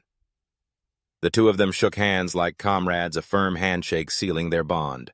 In the distance, their wooden statues stood the collection now complete. Ron thoughtfully asked, So for these past 2 years you've been commanding the demons on the surface, while secretly assassinating the rising stars of the new generation. Am I right? Faye admitted frankly, That's right. To prevent talented individuals from growing up and becoming a threat to one side. Besides, it's also beneficial for me here in this wasteland. Except for the vice captain I promoted who's fairly obedient, anyone else with even a shred of power wants to kill me and take my position. She recounted calmly, It's all because of the second-generation tyrant demon king. He pays no attention to politics, which makes the demons here much harder to manage than in other kingdoms. Hearing this, Ron remarked, It seems the tyrant demon kings all have a taste for mystery. No one ever saw the first generation and the second is just copying him. Faye then mentioned with some concern, Oh, right. There's one more little thing that's been bothering me. The demon race was born for slaughter. And even though we've evolved to have emotional capacities similar to humans, sometimes I still feel like my mind is being controlled by the instincts of this body. But Ron had noticed it too. I can feel it too. My demon nature has made me a bit unusual, she quickly asked. Unusual how? He answered honestly. My personality has become milder, and my methods for destroying enemies are lacking a lot of creative inspiration. Hearing that Faye could only grimace in annoyance, Sula rubbed her sleepy eyes and asked, Who is this lady? The woman pinched her cheek, amused. Such an adorable little face. Ron sighed and explained, She's a Fae who was reincarnated into the demon tribe like me, and she's the Fae who was playing with you. Your uncle dresses in rags like this. She gently hugged Sula. You guys pack your things. Come to my basement later. It's more discreet and spacious than this place. Afterward, the three of them moved to another location. He glanced around in admiration. You've gathered a lot of intel in this basement over the past 2 years. Faye obviously replied, Of course. Many names were listed on the board. Sula protested unhappily, Don't treat me like a doll. The little girl was now dressed more prettily. Is it pretty? It doesn't feel very convenient for forging, though. Ron immediately agreed, Very pretty. It has the style of a custom-made piece from a royal designer. Faye asked very enthusiastically, "So what do you think? Now you see my skills are the real deal, don't you?" He, not wanting to lose, teased back, "I used to think you were just all talk, struggling for days just to make a grass skirt." Faye immediately argued back, "I already told you. It was due to limited resources. Besides, didn't you think it had a very island-style flair?" She rummaged through her things. "I think it needs some accessories to match." In that moment, Ron saw something. He didn't let it go and grabbed it. Ron wanted to confirm what this item was. The call of the sea soul. Hearing that, Faye replied, "Isn't it just a seashell that looks a little pretty? It's a toll that the mountain demon merchant caravan paid me." He explained its origin. "This is an item passed down from ancient times. I've read records about it at the Royal Academy." She also knew about it. "Ancient? You mean the Republic? That was destroyed over 300 years ago."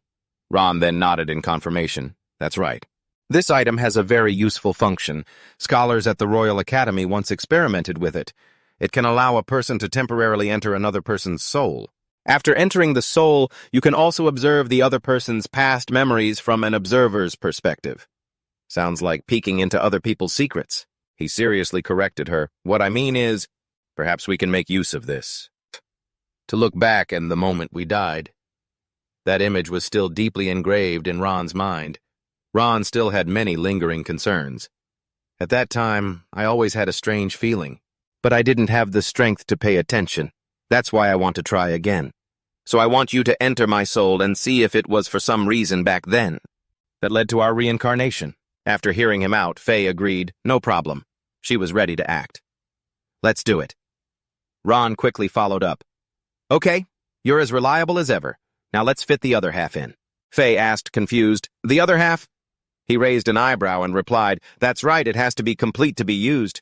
She guiltily explained, "The other half is gone." Faye began to complain bitterly. "It's so frustrating. There's a group of demon bandits in the lawless zone who have been sneaking around here for the past few months. A lot of my supplies have been stolen by them. Half of the seashell was probably among them. But Ron didn't let it go. "Why didn't you steal it back? They shouldn't be a match for you, right?" She made an excuse. "You know I'm not very good at tracking." "Those guys aren't easy to catch," he complained helplessly. "I was about to say, didn't I teach you stealth and hiding skills in the past?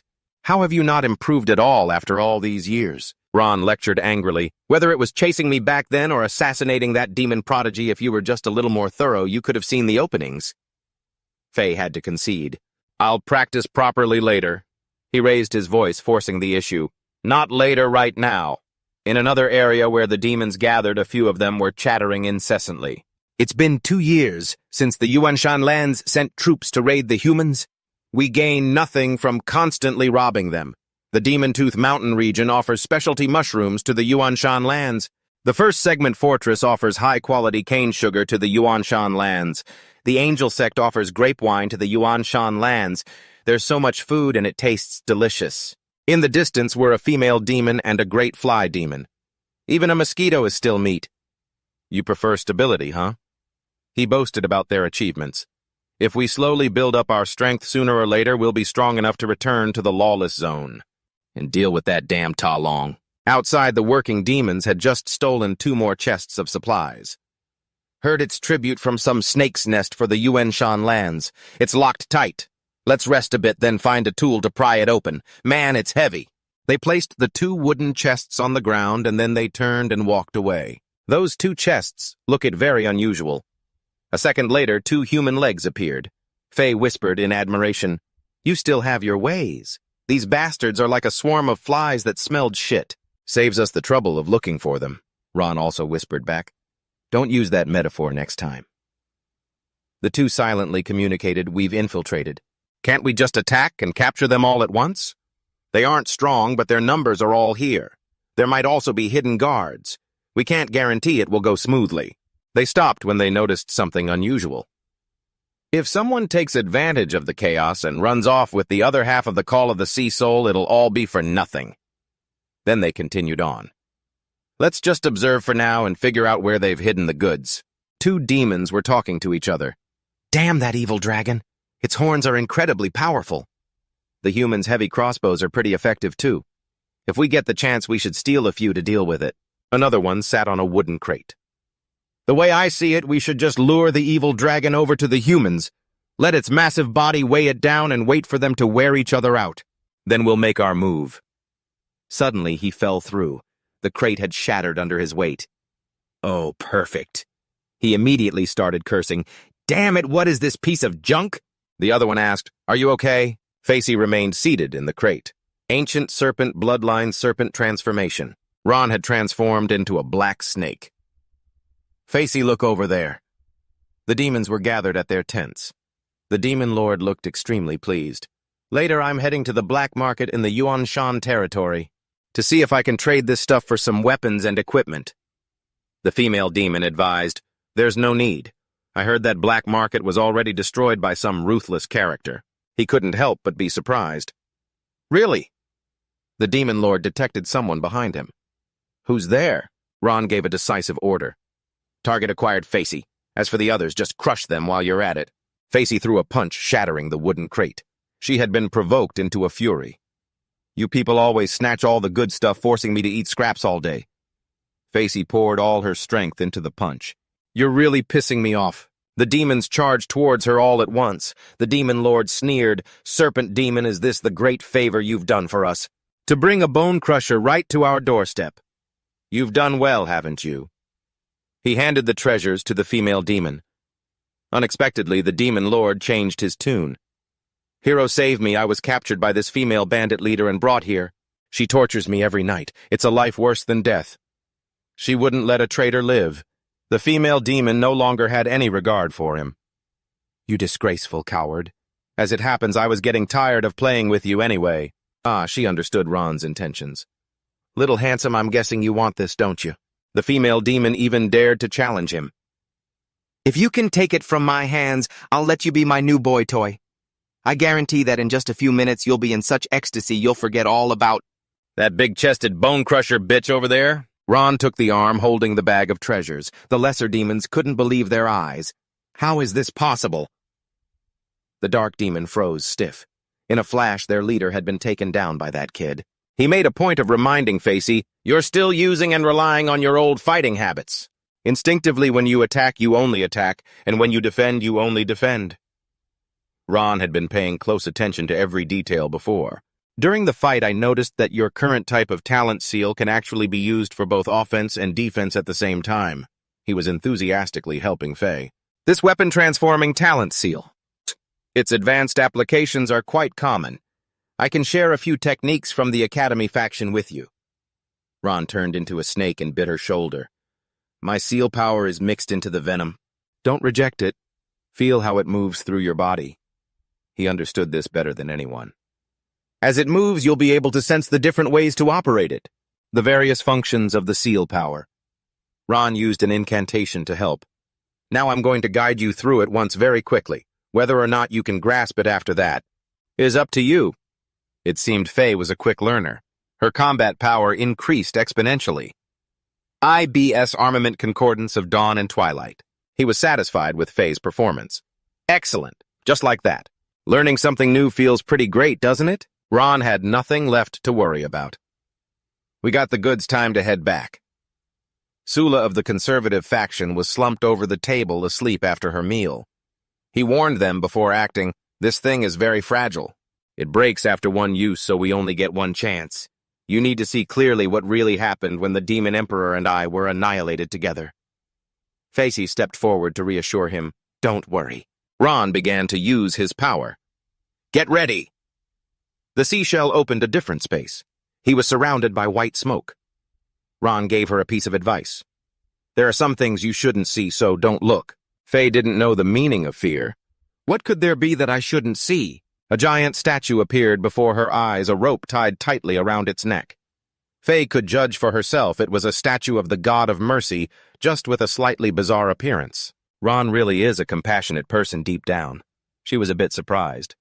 You can come in here too, Ron gently explained. This is inside my soul. Of course I can enter.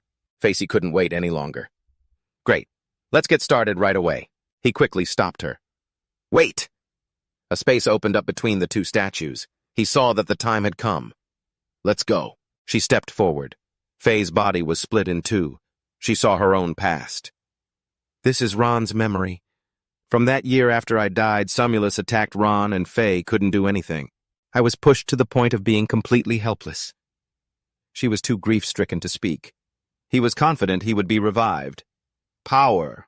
I can only resort to a contingency plan. How pathetic. To think I'd have to rely on someone else's power to survive temporarily. Somulus chanted a spell.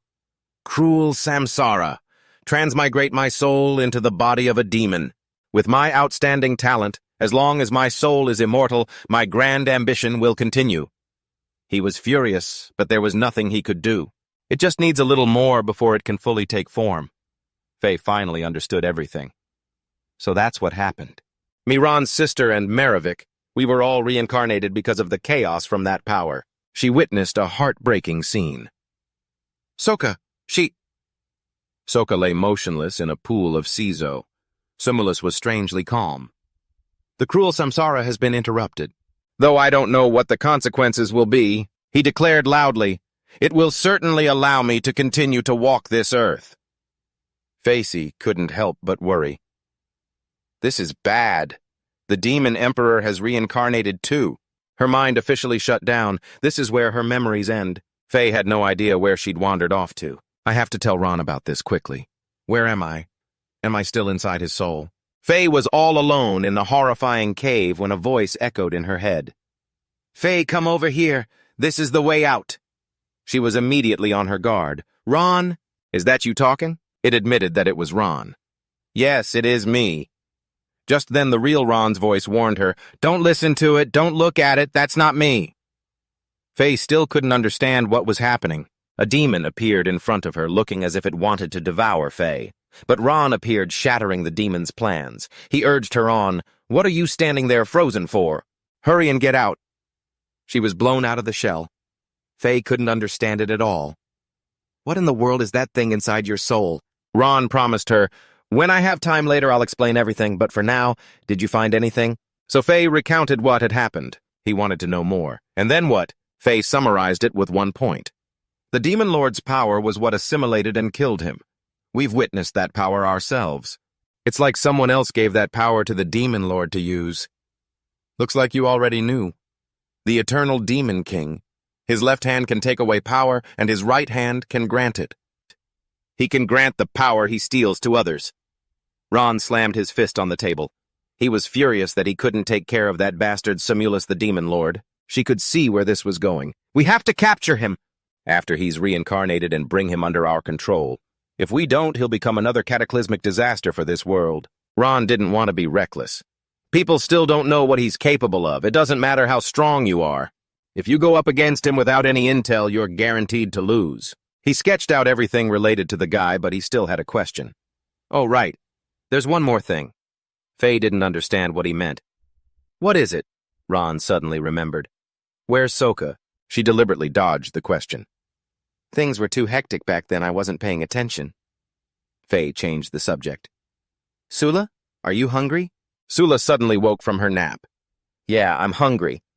Faye immediately seized the opportunity. Well, perfect. Let's go get dinner ready. He easily saw through her. Faye, you don't have to change the subject.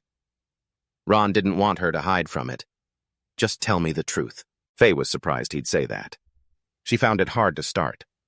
How am I supposed to say it? Fia and Merovius were going fishing together when they saw two figures sitting by a fire. Fia immediately stopped them.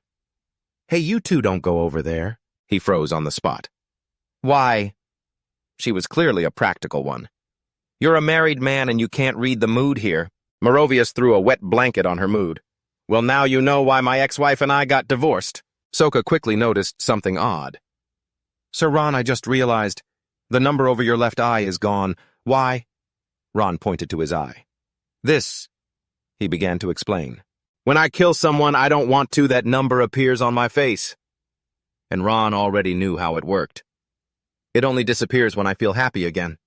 She was stunned. Oh, so that's it. Sokka wasn't surprised in the least. You and Merovius were apart for so many years before you reunited. It's only been a few months since we all got together, but you must have rediscovered that feeling of having a family again. Her assessment was spot on. Faye is straightforward, but she's also thoughtful and very considerate of others.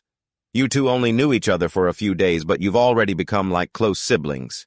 Sokka had words of praise for Fea. And Fea, she's so adorable. As long as she's around, there's never a dull moment, right, boss? But Ron didn't forget to mention her. And there's you, too. He paused for emphasis. There's you. Faye had to soften the mood. Sokka, she might have a different destiny than the rest of us. Ron was completely calm. Is that right? It doesn't matter, Faye. It's just a blood debt. He touched the drawing of Sumulus. Gran's hand wrapped completely around her head. He crushed the wooden tablet. A debt of blood will be paid in blood. Meanwhile, a demon horse ran circles in a courtyard. In Hard Rock Village, on the border of the Olivia Kingdom, a man showed off his toned muscles. This training method. I'm glad you came up with it. Heavy lifting is the only way to truly temper the body. Brian held Sumulus tightly in his arms as she sobbed. Daddy, Brian comforted her gently. Don't be afraid. We just have to wait for your mother to return. And we'll be saved! The demon horse became even more outrageous. I'm about to pick up the pace. The man's back was being scraped along the ground. Sumulus spoke cryptically. Oh, you humans. The first thing I saw when I awakened was you suffering like this. Brian didn't understand what his daughter was saying. He was suddenly yanked back by a powerful force. The demon horse ground its teeth. What's going on? She said, gripping the rope tightly. The man shot Sumulus a death glare. She looped the rope around Brian's neck. I only have myself to blame for awakening too late. And causing you to suffer so senselessly. Sumulus sent him on his way. I must grant you death with my own hands to express my sincerest apologies. She had awakened a long time ago. The last tyrannical Dully-Quan republic of the demon emperor Sumulus's dynasty. Sumulus had lost all her humanity. Demons swarmed around her. Sumulus questioned herself. My creations. Why have you become so depraved? She roared at them. I wanted you to eradicate these errant lives, and not bring them suffering, and yet you revel in it. This is wrong. Utterly wrong. A horse demon charged forward, shouting, What are you rambling about? Go to hell. She was decisive and ruthless. Innate ability, judgment of sin, decree of corporeal punishment. The demons around her turned to dust, not a single trace left behind. But Sumulus could not forget Ron. To think that the battle 5 years ago would end up like this. Oh, Ron, you are truly someone I find hard to forget. She had gathered a lot of information. I remember when I assimilated you, I saw something inside your heart. It revealed your true feelings to me. Sumulus felt a tinge of regret. But back then there wasn't time for you to understand my heart as well. She mused to herself. Otherwise you would have surely understood me. We could have even become friends. Sumulus's mother ran towards her in a panic. Damn it, those cunning beasts from the demon race. This is all my fault. I was too late. As soon as she arrived, she froze on the spot. Her daughter was standing alone in a sea of flames. Sumulus's mother opened her arms, wanting to embrace her daughter. My child. Tears streamed down her face. I'm sorry. If only I could have gotten here sooner. Sumulus's mother was filled with regret. I'm sorry, my child. She had always been devoid of emotion, but now she was in agony for one person after another. She couldn't believe her eyes. Sumulus drew the sword to her own neck. She ended her own life right in front of her mother. Sumulus fell to the ground and drew her last breath. But she was reborn. The power of judgment of sin. Sumulus, self-righteous as ever, declared, I proclaim that the morphing life forms of this world must be saved. My great work can be delayed no longer. Faye couldn't rest easy.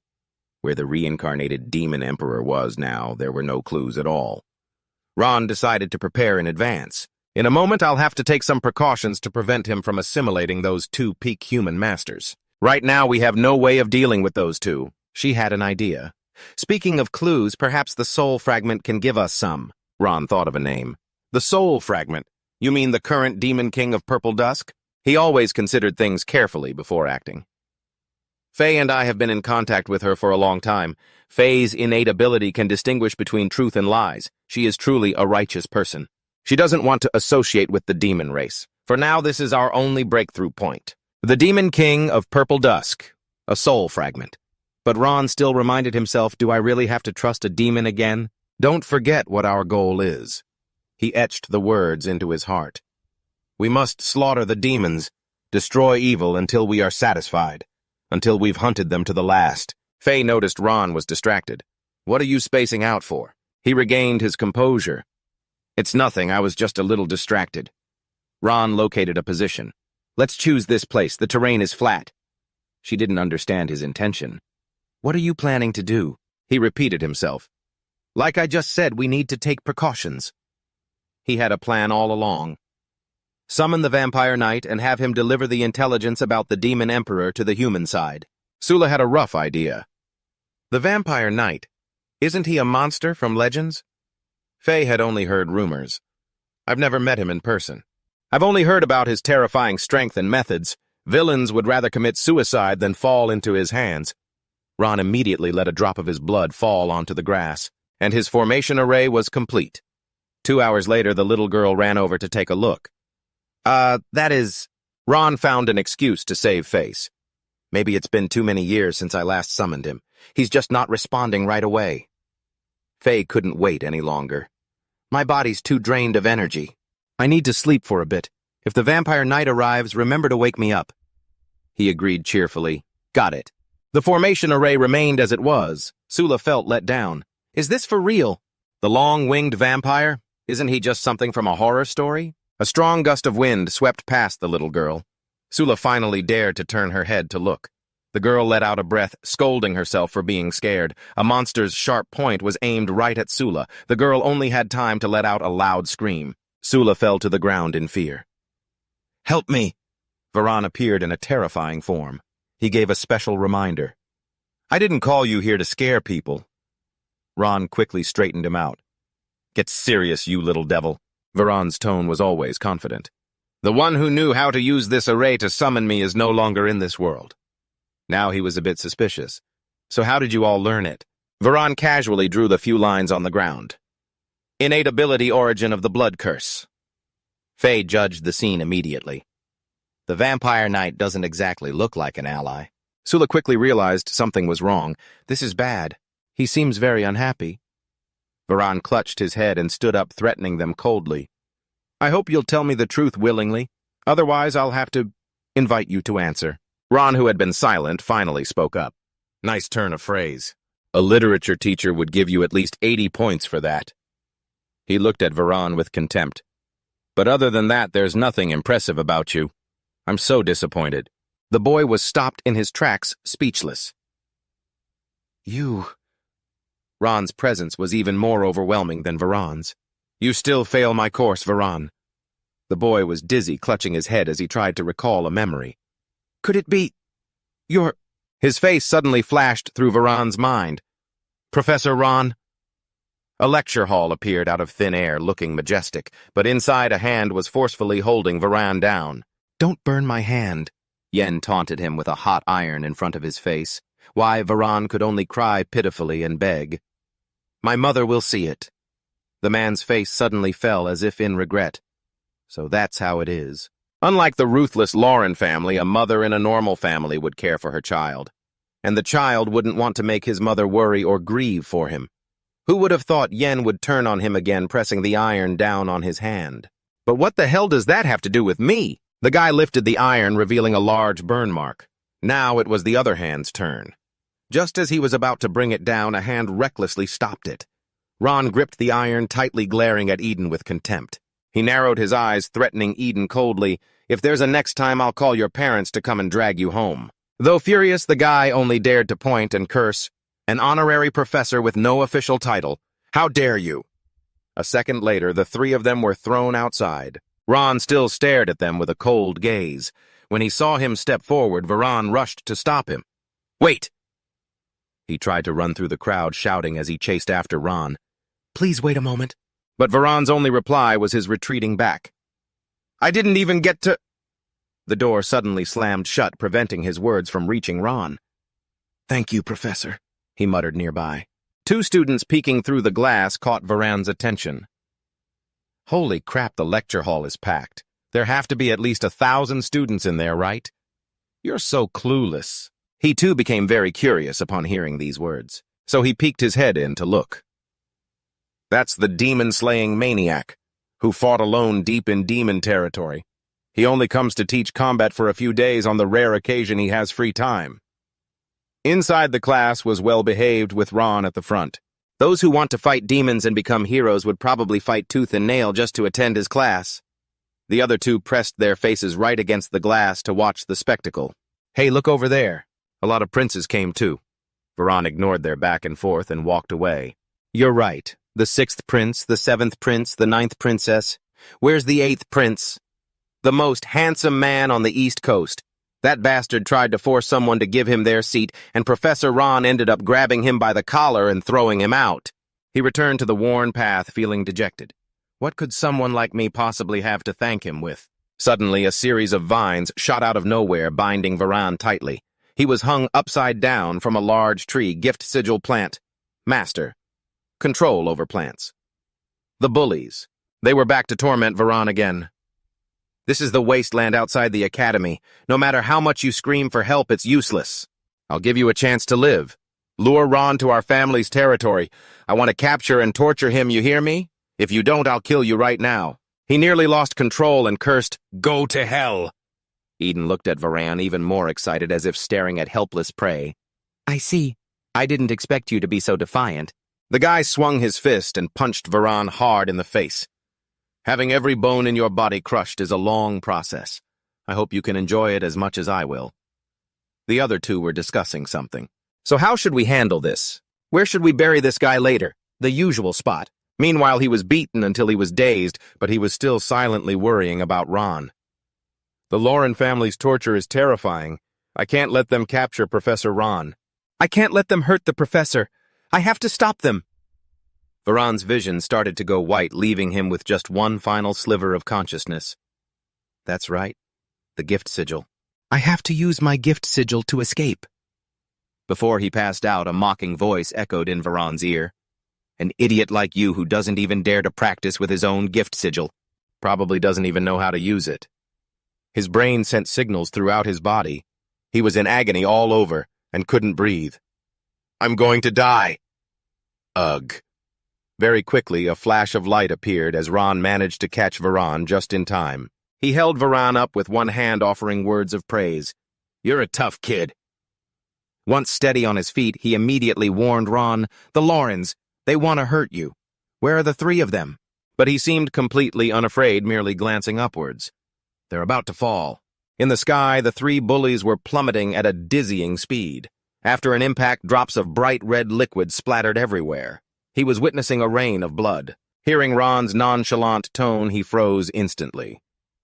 Their parents might have a bit of trouble scraping them up to take them home.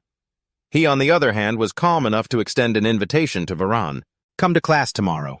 I saw the gift sigil on your application. It has a lot of potential. But he was always insecure about himself. But my classmates all say my gift sigil is terrifying. I don't dare to use it.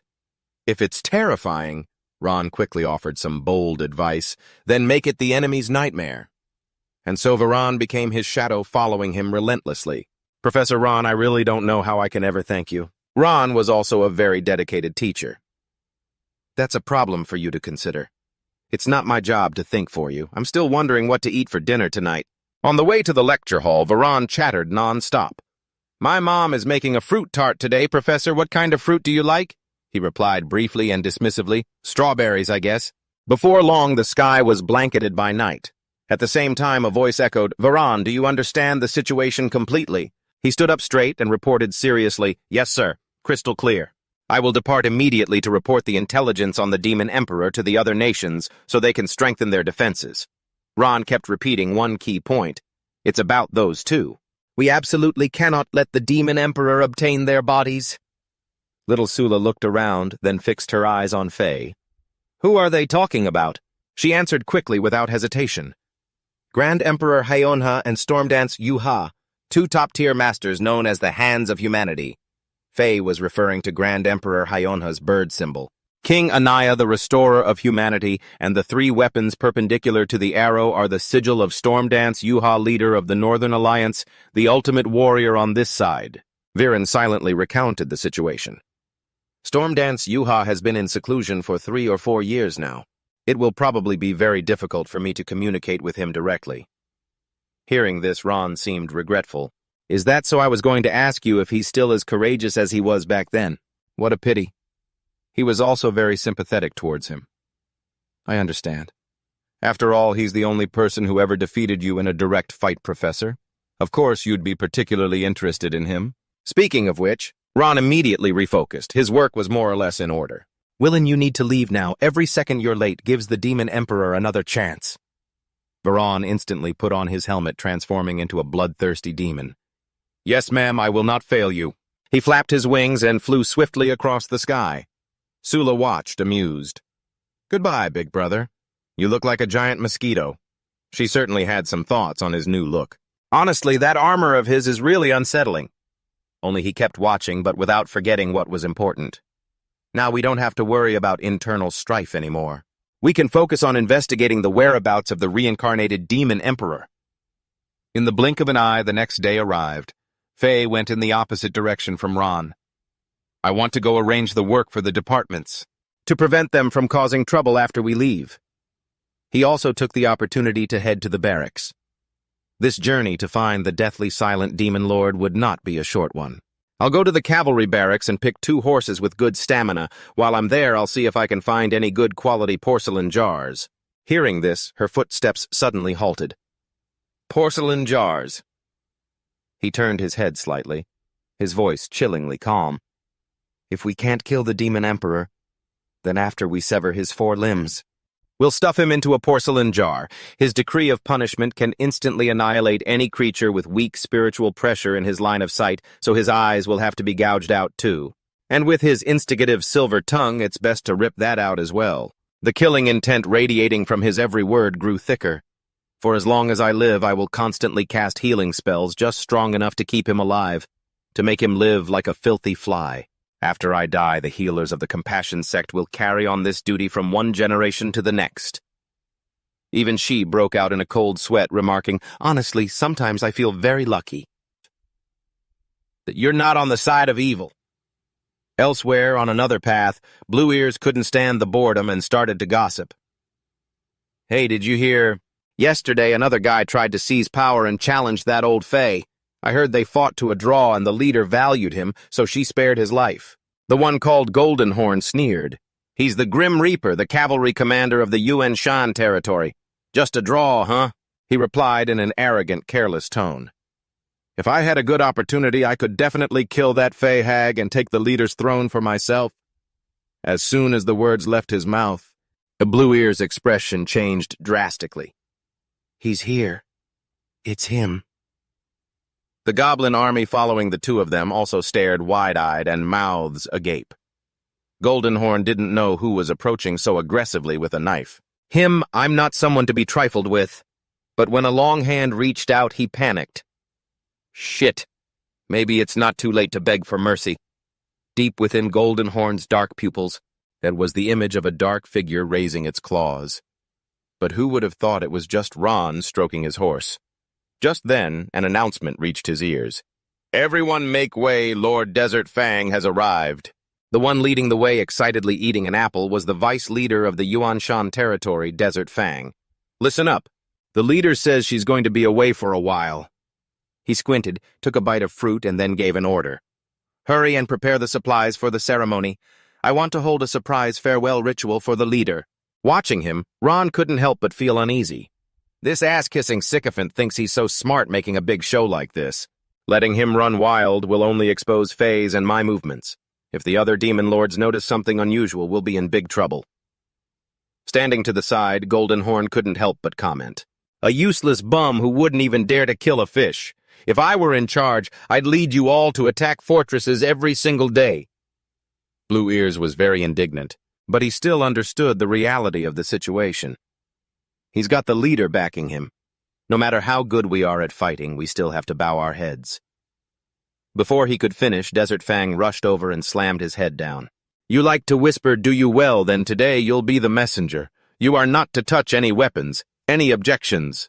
Overpowered Goldenhorn had to agree. Yes, Lord Desert Fang. I accept the assignment.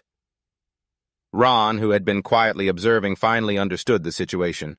So that's how it is. Faye is quite thorough. A termite like him within the demon clan is useful to humans.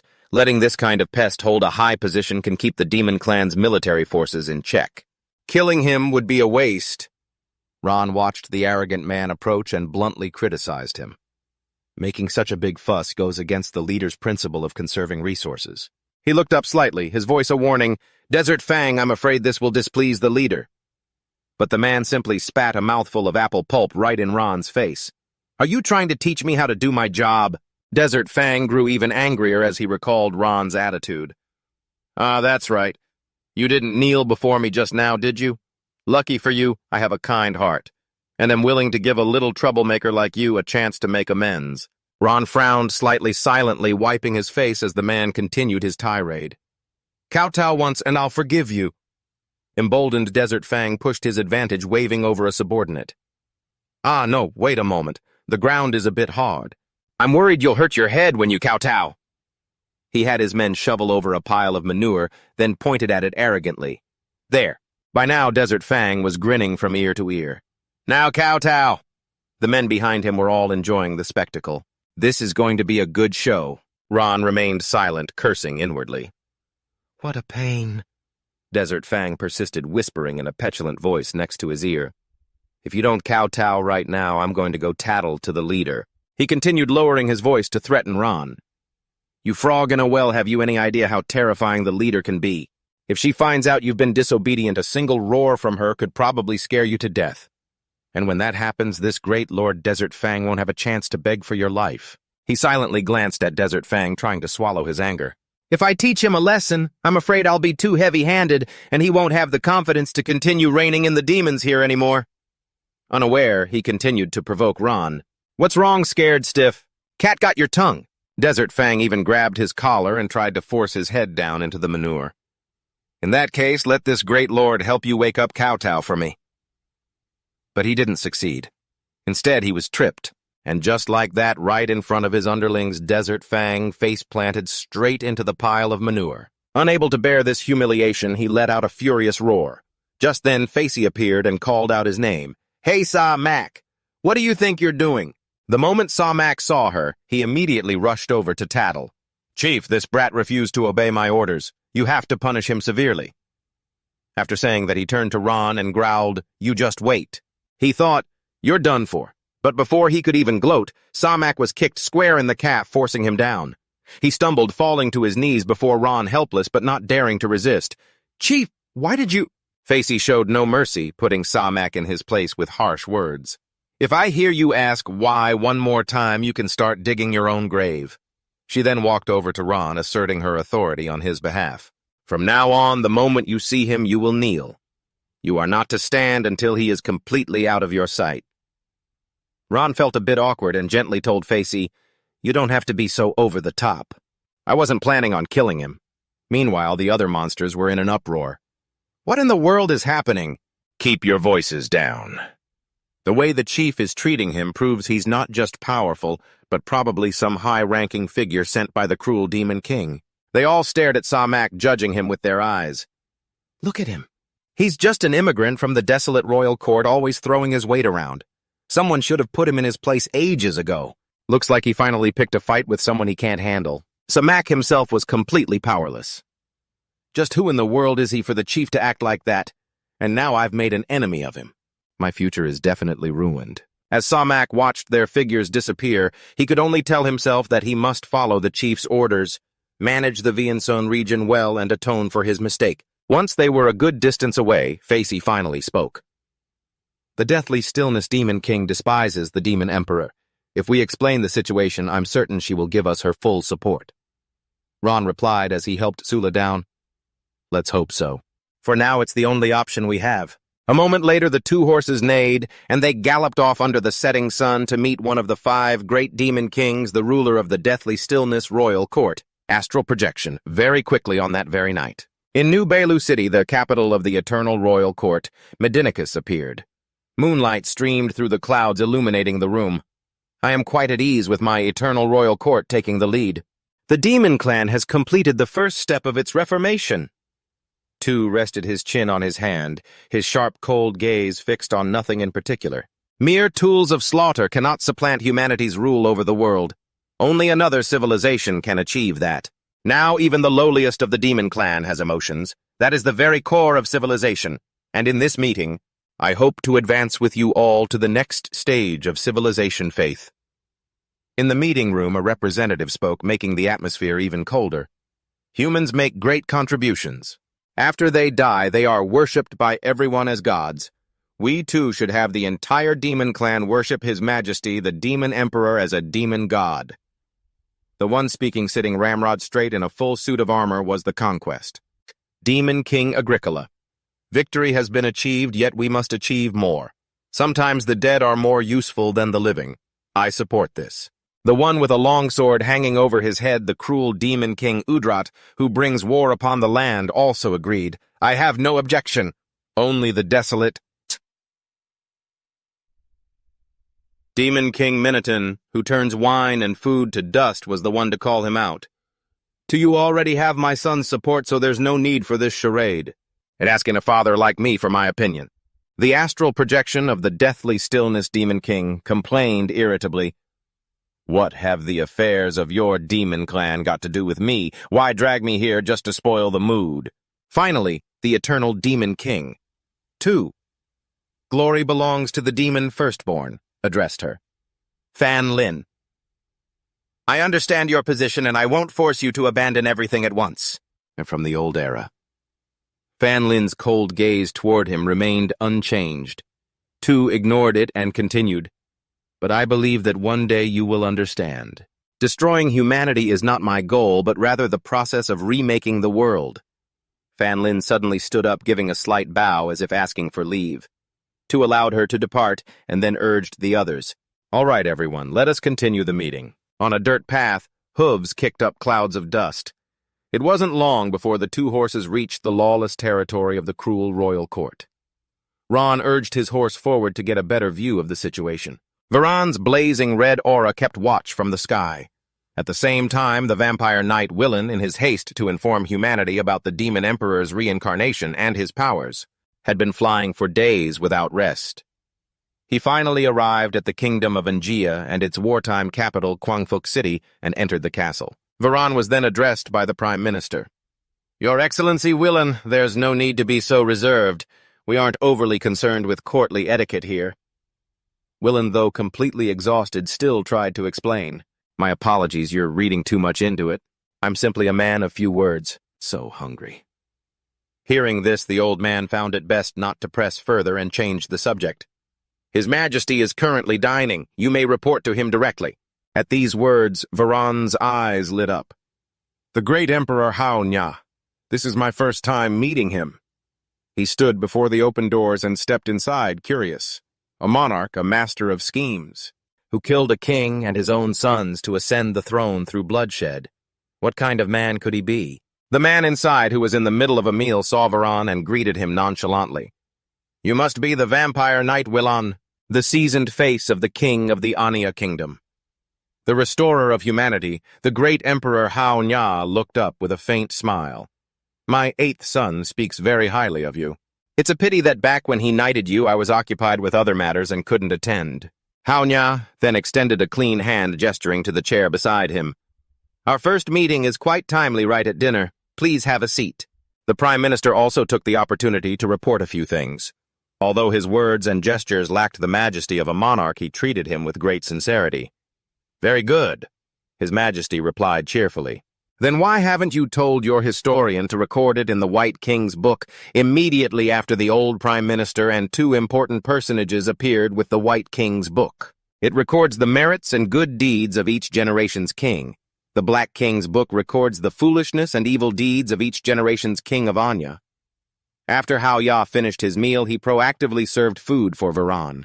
This Prime Minister of mine usually uses the Black King's book to criticize me. It's rare for him to say a pleasant word today.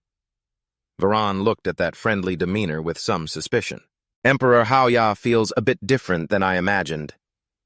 Varan watched the soup drip down and then stated his purpose for appearing. Your Majesty Hao Ya.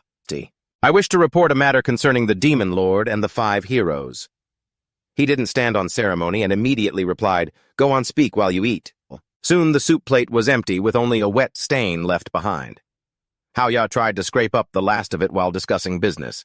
"So right now, Bao Yudu He and I need to abstain from killing, to avoid accidentally killing the reincarnated demon lord with our own hands and being assimilated by his power."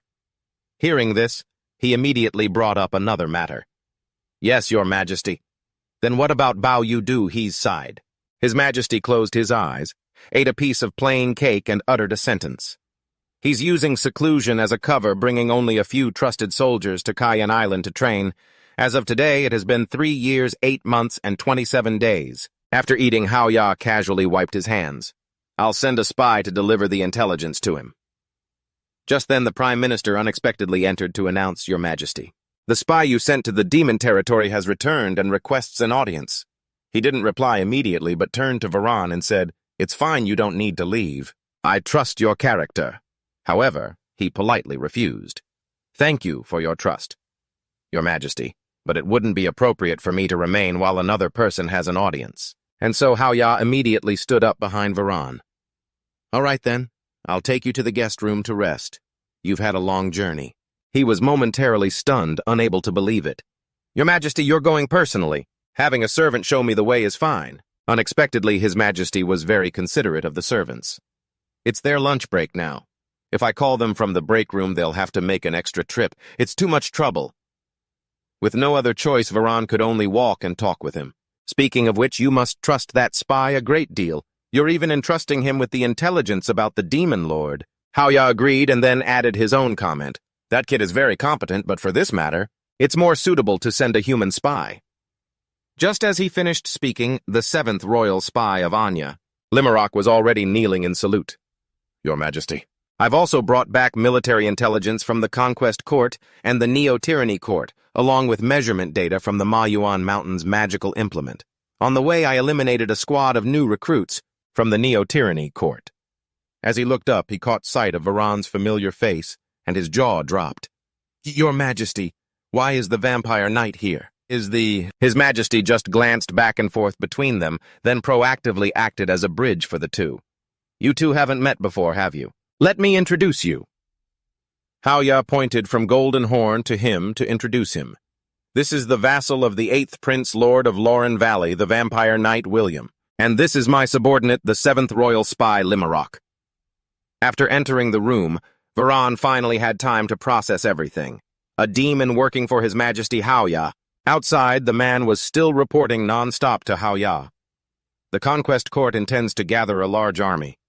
The new aggressive tribes in the eastern Wangshan region are mostly from the war faction and are highly likely to answer the call." After coming out, Golden Horn immediately relayed the message to him. "Sir Varan, His Majesty said he wants to immediately arrange for the mobilization of troops and told me to take you to rest." When he got no reply, he was surprised. "What is it, sir? Don't you trust me?" Varan admitted it directly. A demon who appears to be devotedly serving humanity. To be honest, it's hard for anyone to believe. At a loss for words, Golden Horn immediately tried to change the subject. "Let me correct you, sir. It's not devotedly serving, it's hired." Hearing this, he scoffed. "Hired? You're willing to become a traitor to the demon race just for money, and yet the man flaunted it like an achievement. In this chaotic era of war, this is the stage for experts like you. Find a backer and make some money in the chaos. That's what weaklings like us should do. As for demons, humans..." Golden Horn pulled out 2 gold bars and asked with a cunning smile, "These 2 gold bars, can you tell which gold bar belongs to the demons and which belongs to humans?" Before Varan could speak, he cut him off again. "Let the demons and humans fight however they want. What's that got to do with me?" At this point, Golden Horn feigned a sigh. "I just want to save up enough money to leave this godforsaken place torn apart by war and go over to the Lunaya continent to live a good life." However, he remained unmoved by this sob story. How ironic. Is this the price for developing civilization? Amidst a crowd of murderers, a selfish little coward emerges. Being insulted like that, the man didn't get angry. He even agreed with the insult. "Well said. I've benefited, so I deserve to be cursed. I don't want to be like some hypocrites who scheme for their own benefit with one hand, while using the other to silence people.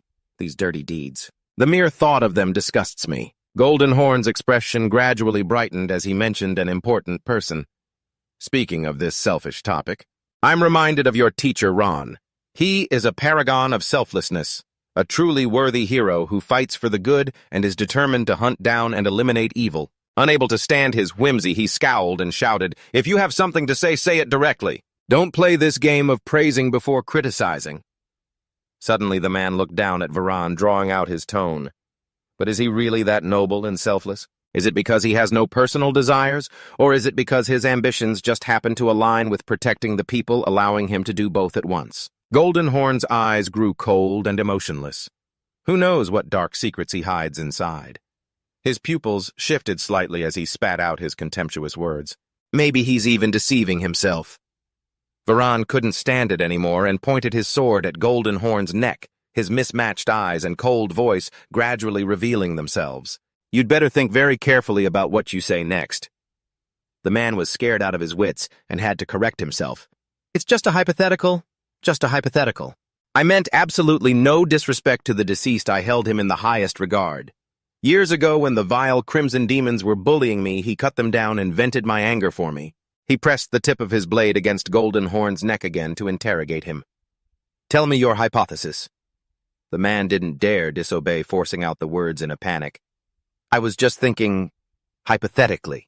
Hypothetically, if he were still alive, if he hadn't died 5 years ago, what would he have done when faced with the choice between the greater good and his own personal desires? By now, their 2 horses had stopped by a lake in the unclaimed territories to drink. Ron studied the map, his face etched with frustration. At their current pace, it would take at least another half a month to cross these lands and reach the court of the Silent King. Sula was busy cleaning her pet frog.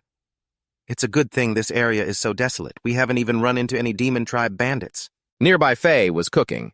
Ron seriously reminded the little girl, don't let your guard down. While we have the time, you should learn some self-defense skills. Do you have the seal talent? Sula thought for a moment before answering, I do, but my grandpa and I were always on the run from the demon tribe's war, so I never had a chance to test it. The little girl recounted, smiling innocently. I only know that I can forge iron faster than Grandpa. It's like someone is secretly helping me. Hearing this, Ron immediately came up with a training plan for Sula. If you don't develop your talent, your gift could remain buried for your entire life. In your case, you might be using it unconsciously without even realizing it. That's fine. A moment of crisis can force it to awaken. In that case, first I'll teach you the basics of wielding seal power. The little girl obediently nodded, answering, yes. He was very pleased with this response. He continued to explain, as long as someone with the seal talent is alive, their heart will continuously generate seal power that spreads throughout their body. It's intangible, flowing invisibly. Ron's gaze suddenly sharpened as he guided Sula step by step. The basics of wielding seal power can be broken down into channeling, amplifying, releasing, and shaping. Channeling is to channel the seal power and focusing it on different parts of your body. Amplifying temporarily increases your total seal power, but it will overload your heart. Releasing is to project the seal power outward, away from the surface of your body. Shaping is to form the seal power into different shapes. He couldn't help but think of the shadow figure he had defeated in an instant. Let me give you an example. Back when I only had the first seal, I could pierce through someone's chest with my bare hand. That's because I took all the seal power from my defenses and focused it onto my hand, reinforcing my arm. This is channeling. Following that is the sight of opponents being thrown into disarray by your aura. Normally, channeling seal power to the point that it's visible to the naked eye is a very distant goal. Thanks to the serpent bloodline seal talent, I'm able to use thermal vision. Speaking of which, Ron recalled Faye's situation back then. Previously, when Faye fought against my roaring thunder, she used amplification to increase her total seal power.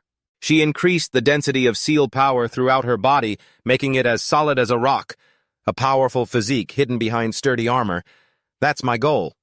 As for this is using shaping, molding the seal power on the surface of the body into a hollow membrane.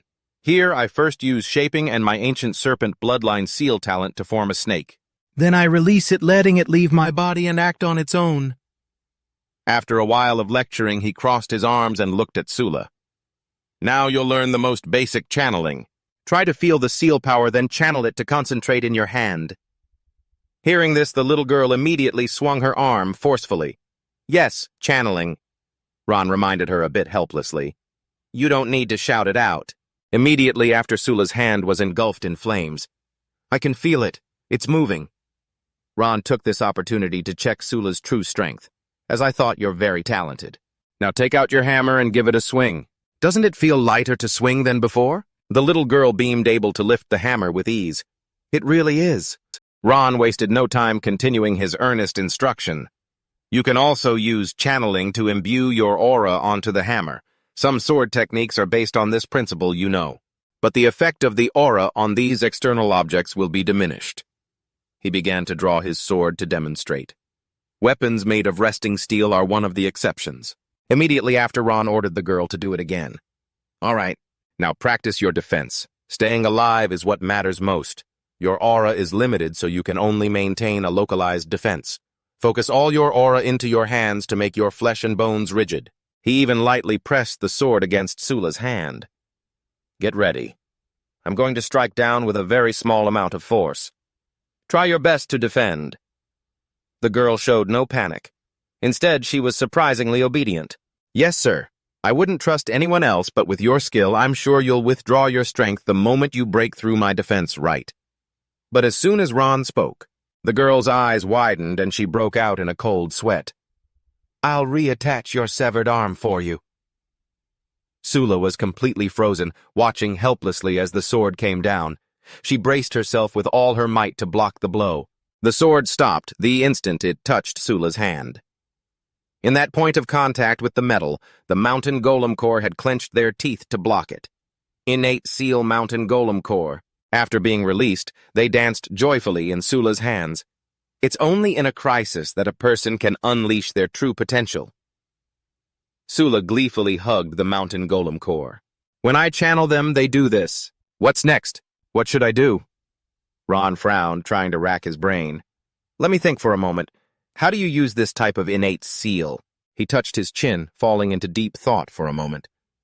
Channeling, release, and shaping. If you use amplification, it would probably make them grow larger. But for a novice like you, using amplification recklessly will cause your heart to stop and you'll die instantly. Try releasing and shaping them for now. The girl followed Ron's words, opening her palm and releasing her aura. They fell and unfortunately landed on Fee. Seeing them munching on her armor, Ron continued his lecture. Now rely on your imagination. Use shaping. Through the innate seal, your aura can be materialized. Sula obeyed and began to use her magic. Okay, I'll try. He saw the mountain golem core standing guard and patrolling, so he added another condition. Channel a little more aura into them. Let's see if they have an autonomous function. That's basically how you develop it. From now on, you'll have to train hard on your own. You should also learn more from Feya. Sula had been staring intently at them the whole time. A moment later, Ron decided to remind the girl. But on second thought, with your forging skills, even without an innate seal, awakening an acquired seal is just a matter of time. Sula still didn't understand what he was talking about. An acquired seal. Ron patiently explained again. In any field, by striving to reach the pinnacle, you can awaken an acquired seal. In essence, it's similar to an innate seal. It's just that very few people can awaken one. Over here, the mountain golem core were stirring, looking into the distance. A startled flock of birds. The startled flock of birds in the distance. This reminder snapped him back to reality. Put out the fire. Something over there startled the birds. However, the flock of dark birds had already revealed their location. Not far away, an exhausted Ryan returned to report, Knight Captain Lilo, there are no pursuers around. We should be safe. Lilo didn't offer a single word of praise, instead reprimanding him. I told you. Don't call me Knight Captain out here. Are you afraid others won't know who we are or something? Sora had been anxiously watching Princess Eve's body the whole time. Her Highness the Princess is seriously injured and unconscious. If our position is exposed, we have no strength to deal with the demons here. Meanwhile, Fia was hiding in a corner observing the situation. Demon tribes are scattered all over this no-man's land, constantly killing each other over territory. Who's this, the eldest daughter of some rich family? Daring to bring people here. Ron also recognized the identities of the other group. Anya's ninth princess, the Colossus Eves. I met her a few times when I was teaching. She's the most fiercely ambitious of all of Haonya's adopted children. Hearing this, she snorted. You only met her a few times and you already know she's ambitious. Ron gave a bland, perfunctory explanation. Maravik told me. He's quite familiar with Ania's political circles. Still, why would she come to a no-man's land with her abilities? How did she get injured so severely? At that moment, Lero was so tired he collapsed onto the ground. Let's rest for a bit. She was still scared, stammering a reminder. We should at least find a water source before we rest. Being picked on, he angrily threw his things around. Shut your damn mouth, you stuttering fool! It's all because of you two useless pieces of crap that this special operation was ruined. Her Highness the Queen is also gravely injured. Lero gritted his teeth and complained, not noticing a snake lurking behind him. Damn it all, my family paid to get me into the Royal Night Order, so I could appear before Her Highness the Princess more often. He tried to lick the last few drops of water from his canteen. And as a result, by some cruel twist of fate, we ended up drifting to this godforsaken place. Then Lero threw it away forcefully. Find Ron's remaining arm. What the hell? Overhearing the conversation, he and Fee looked at each other at the same time. Look at their situation, and look at ours. She saw right through your intentions, Ron. You want to use that severed arm. To evolve into a new form, is that it? I'm not trying to hide it, that's right. We need it now because what Ron mentioned, that field of strange vines possesses that very power. Ryan and Sora were still struggling to pull Yvette's stretcher. I'm sorry, I'm a useless scout. If only I had gathered intelligence on that high-ranking demon sooner. The princess wouldn't have been so badly injured. He stood by, scowling in contempt at the two useless fools. Though exhausted, she tried to comfort them. Don't blame yourselves too much. Ron's severed arm is in the hands of that high-ranking demon. Isn't that the crucial intelligence you brought to Her Highness the Princess? He was also well aware of this issue. It was exclusive intel that I previously asked a broker to contact Limmerstoff to buy. With that said, the two gritted their teeth and continued to pull the heavy load. Not even a few seconds later, a hand reached out and forcefully snatched the rope. Give it here! Ryan was completely speechless at the actions of Knight Captain Lero. He just went on silently, working alone. A Knight of Ania never quits halfway, Lero said, not forgetting to comfort him. There's a water source up ahead. We'll be there in a bit. Ryan couldn't help but ask, How do you know? He simply replied with a haughty attitude, Because I said so. Suddenly, Yvette unexpectedly coughed up a mouthful of black blood. Ryan's face turned pale at the sight. Your Highness Yvette. She fell into a coma, racked with excruciating pain. He was just as frantic, constantly urging Sora, hurry up and heal her kid, while unleashing 5 healing spells and projecting his spiritual power. While chanting the incantation of the Goddess of Mercy, she held out her hand and stammered, I am using it. But the result only made Sora feel even more helpless. During the previous battle, my spiritual power was greatly depleted. It still hasn't recovered yet. From behind them, a loud voice suddenly echoed. Hey, you lot! Ron and Fee strode forward with an imposing aura. Without a second thought, Ryan fired 2 arrows. Everyone be careful, they're demons. However, he blocked them with ease. Don't be so hasty. We're from the peace-supporting faction of the demon race. We won't actively attack humans unless necessary. Ron waved his hand, summoning a healing spell as a gesture of goodwill. We just want to make a deal. Ryan stood stunned for a few seconds. A deal? Lero also fell silent, looking at Yvette for a long time after hearing their condition. You people, tell me about the situation with Ron's severed arm, and I will heal her. A captivating healing light emanated from his hand. Lero began to hesitate between the two difficult choices. Finally, Lero made his decision and agreed to the condition. Fine, you heal her. Ron immediately began the treatment, but was surprised to realize the severity of her condition. For a high-ranking demon to be able to injure her to this extent, they're not to be underestimated. After a few minutes, Yvette coughed up red blood again. Seeing this, he lost his composure and raised his fist. What the hell are you doing? But Ron just gave Lero a contemptuous glance. Noisy. He swatted his hand away, not forgetting to add, The wound just healed. Don't move just yet. At that moment, she regained consciousness and took a breath. Sora looked at Yvette in awe. Your Highness Yvette, this level of healing magic is incredible. I fear only the desolate demon king Minotaur could match him. Realizing the situation, Lero turned and started yelling at Ryan. All you know is how to use your fists. Hurry up and apologize to him. Ryan only dared to weakly retort, but Knight Captain, weren't you also... She had just woken up to this scene and felt very relieved. It seems they're demons like the Crimson Devil Malimastop, ones we can communicate with normally. Thank you for saving me. Ron didn't want to drag things out and directly demanded his payment. Well then, now it's your turn to give me what I need. Yvette gracefully humbled herself and replied, It seems Lilo promised you something earlier. Please speak. If it's reasonable, I will repay you on his behalf. Like the others, she too fell silent upon hearing the request. The severed arm. A second later, Yvette flatly refused. Anything but that. Ron wasn't worried. He glanced behind her. Fine then. I'll have your subordinate tell me himself. Yvette immediately tried to stop him. Lilo, don't say it. Lilo now scratched his head, going back on his word. Sorry. This concerns all of humanity. I can't tell you. She was adamant that Ron change his condition. Aside from that, I can give you anything you want. But Yvette's whole body was already feeling a strange sensation because of this man. While healing her earlier, he had suddenly grown larger, his voice low and threatening. Now either you obediently tell me the whereabouts of Ron's arm, or you can helplessly watch her die from the poison. She was a little weak and unsteady, but still put on a brave face. This little bit of poison will only weaken me slightly. He's bluffing, don't let him fool you. Only he was still torn between the two of them. On one side was Yvette forbidding him. Don't do anything foolish, Lilo, I just need 2 or 3 minutes. Once my spiritual power recovers a bit, I can force the snake poison out. On the other side was Ron threatening her life.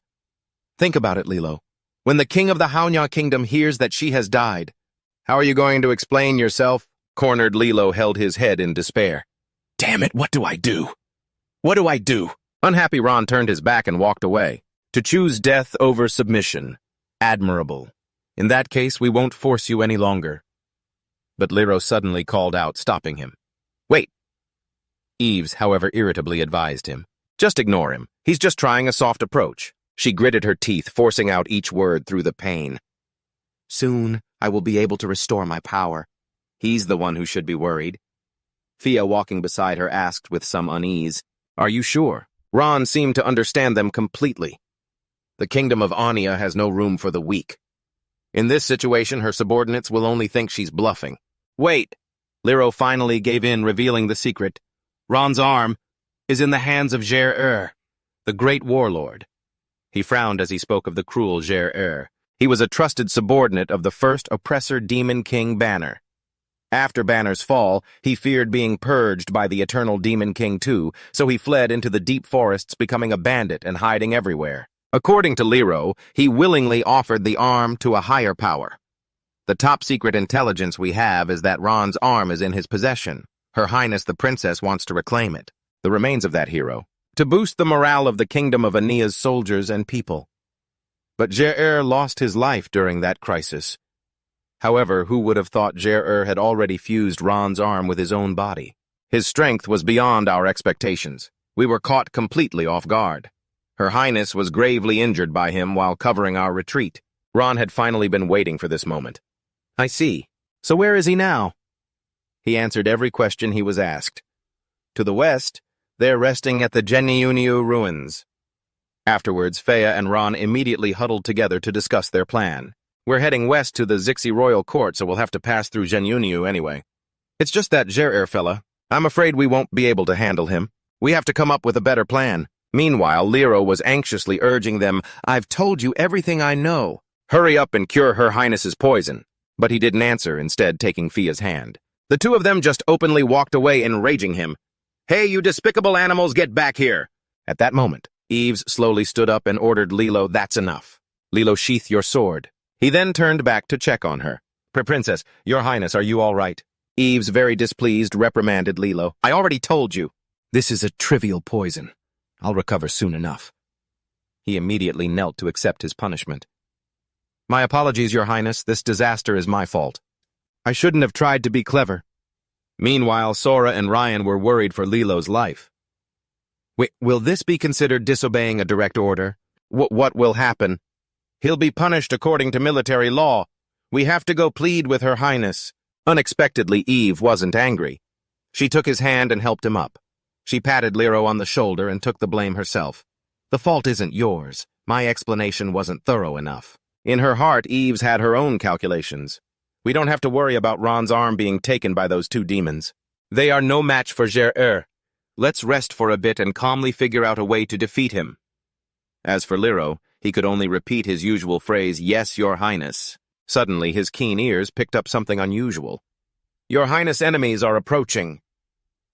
A ghostly silhouette was floating in the air. She reacted quickly, immediately arranging their positions. Everyone on guard. Form a spearhead formation. From a distance, the four of them could hear an announcement, "Found them. They're over here." The four people Jer put a bounty on.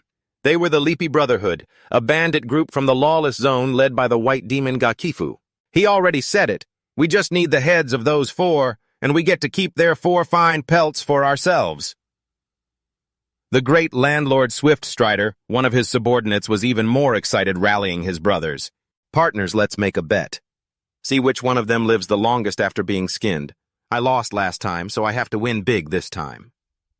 Eves calculated for a moment, then reminded Lero, "Until my power recovers enough to use my Tianfu seal, hold your ground." He quickly raised his sword, awaiting the order. Understood. She didn't forget to warn him. The enemy commander is an expert at releasing and controlling power over a wide area. He can make an entire army move at lightning speed.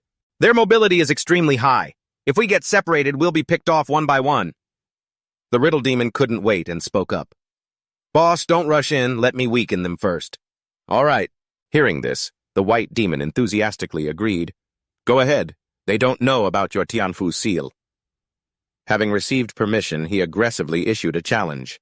"You four listen up." Every word of the Riddle Demon's question reached the ears of the four clearly. "A rooster hatches from a normal egg, but it can speak human language. Where on the continent of Solus did this rooster come from?" He didn't even give them time to think before starting a countdown. 3, 2, 1. If you don't answer in 3 seconds, it counts as a wrong answer. His Tianfu seal ability, bewitching word, annihilation, transformed into a bug that crawled onto them. Those guys are bound by the same rule. One of the Riddler's questions must have 2 as the answer. When you answer wrong, your force gets continuously drained.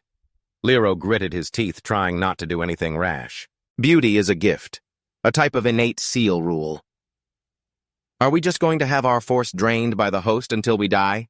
Soren is just as terrified as I am. I don't want to die some ugly, shriveled death like this. Ryan, nearly going insane, aimed his crossbow at the opponent.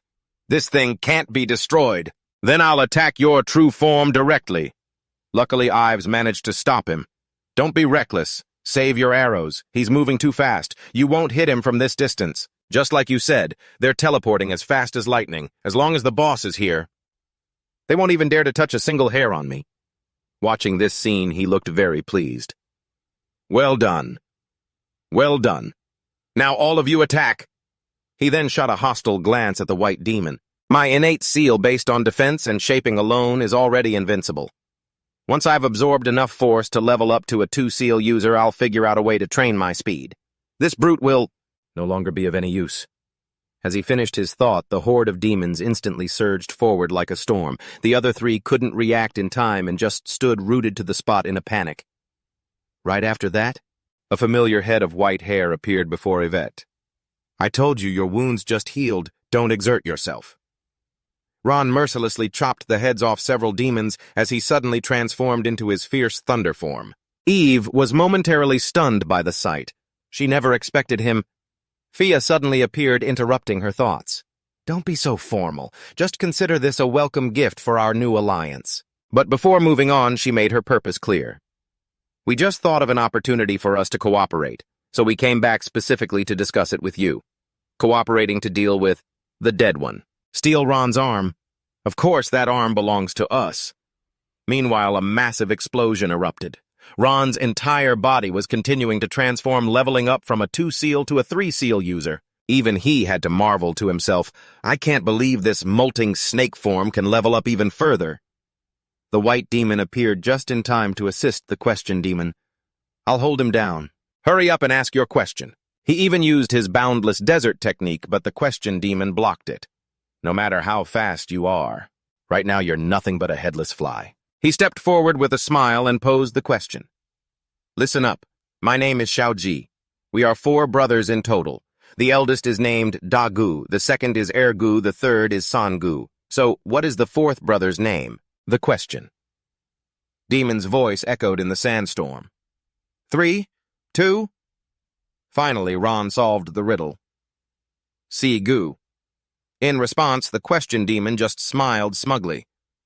Wrong. It's Xiaoji. At his command, a whispering illusion butterfly crawled onto his hand. Ron suddenly saw 3 round dots on its body. Ancient serpent bloodline.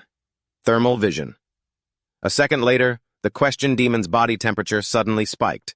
Flash thunder stab. He unexpectedly vomited something out. He suddenly grabbed the question demon by the throat and growled, I said it's Sigu, so it's Sigu. Over on the side, Liro's group started to panic. So strong and brutal, too. I really hope I didn't do anything to offend him. The white demon watched this scene with great amusement. To think there's a kid this formidable in an unclaimed territory. Excellent. So excellent. He stomped his foot hard. Innate seal sovereign. Earth Lord's power. Armed fortress. I'm going to personally skin you. What an exquisite collectible you'll make. A magnificent sandcastle suddenly appeared. The white demon stood on its highest point and shouted down, I guarantee I will make you absolutely beautiful. A white shadow suddenly shot out from the gate. Ron reacted just in time to dodge it. Not to be outdone, he counterattacked. But the other 2 were already thinking negatively. We're screwed. The guy just casually conjured a whole fortress. How are we supposed to fight this now? How can just a few of us attack a fortress? Am I seeing things? The fortress is moving towards us. Fia just glanced over and complained softly. Moving a fortress like this consumes a huge amount of force. Truly the mindset of an empty barrel making the most noise. A second later, the entire castle began to rumble. Long stride, swift march. Mobile Fortress. The white demon spread his arms excitedly, shouting, Come on out, everyone! Second brother. Third brother. Surround them from all 3 sides. Don't let a single one escape. But as he spoke, hordes of demons appeared from every direction. A great war. A great war. The boss must want to have a showdown with the evil dragon. What a letdown. Such a letdown. We're not fighting the evil dragon. Why call us out just to deal with these small fries? Hearing this, Eves became furious. Small fries. Meanwhile, Ryan was crying while hugging Sora. Now we're really doomed. No, I haven't even had a chance to spend the pocket money I saved up. Only Liro was concerned about the princess. Your Highness, is your force sufficient to use your innate seal? Ron quickly reverted from his form. All right, he said. We can rest for a little while now. Eves grew in size and charged into the crowd, grabbing one of them. Innate seal celestial body. Now, who's the small fry? She squeezed hard, making it wince in pain. Showing no mercy, Eves swung her sword in a mid-air slash. As she raised her blood-stained sword, the 2 immediately started discussing. An enemy can also be a type of weapon. You taught her that right. I only mentioned it once during a lesson. If an enemy looks particularly handy, you can do that. Meanwhile, Yvette had become their target. Fire, quickly, everyone shoot. She remained perfectly calm and threw out a new weapon. It sent the white demon flying straight into the fortress wall. He began to rage, gritting his teeth in fury. A second later, the white demon's vision went dark. A giant Yvette was raising her sword, aiming right at him. A streak of light split the white demon's face in 2. The slash tore through him, splitting the land behind him as well. Without hesitation. Just then, Ron turned his head, noticing something unusual. There was movement in the direction of the setting sun. A pair of wings became radiant under the evening light. The flying demons were all targeting that Yvette woman. That's the evil dragon of the unclaimed territory. Warlike and a skilled fighter. It only appeared a year ago, but its infamy has already spread far. Fia and he were still watching from the sidelines. Seems like it's not interested in us. Otherwise, it would have been another vicious battle. It's best to be careful. Just then, she suddenly appeared, humbling herself before the 2 of them. I agree to your proposal. With the strength you 2 possess. He'll surely be a powerful ally. Yvette didn't forget to get something out of it. They would team up to deal with Chesnir, and as for Ron's arm, they would each get half. Ron readily accepted the deal, right half for each. But deep down, they both had the exact same thought. Who would really split it 50-50 with you? When the time comes, I'll strike when he isn't paying attention and just take it. As night fell, 2 campfires appeared by the riverbank. Sula's group was eating and drinking cheerfully. Meanwhile, Ivet's group just sat and stared at each other. She suddenly stood up and gave a serious warning. From now on, you must always be on guard against those 2 from the demon tribe. They'll try to harm us. I have to go talk to them.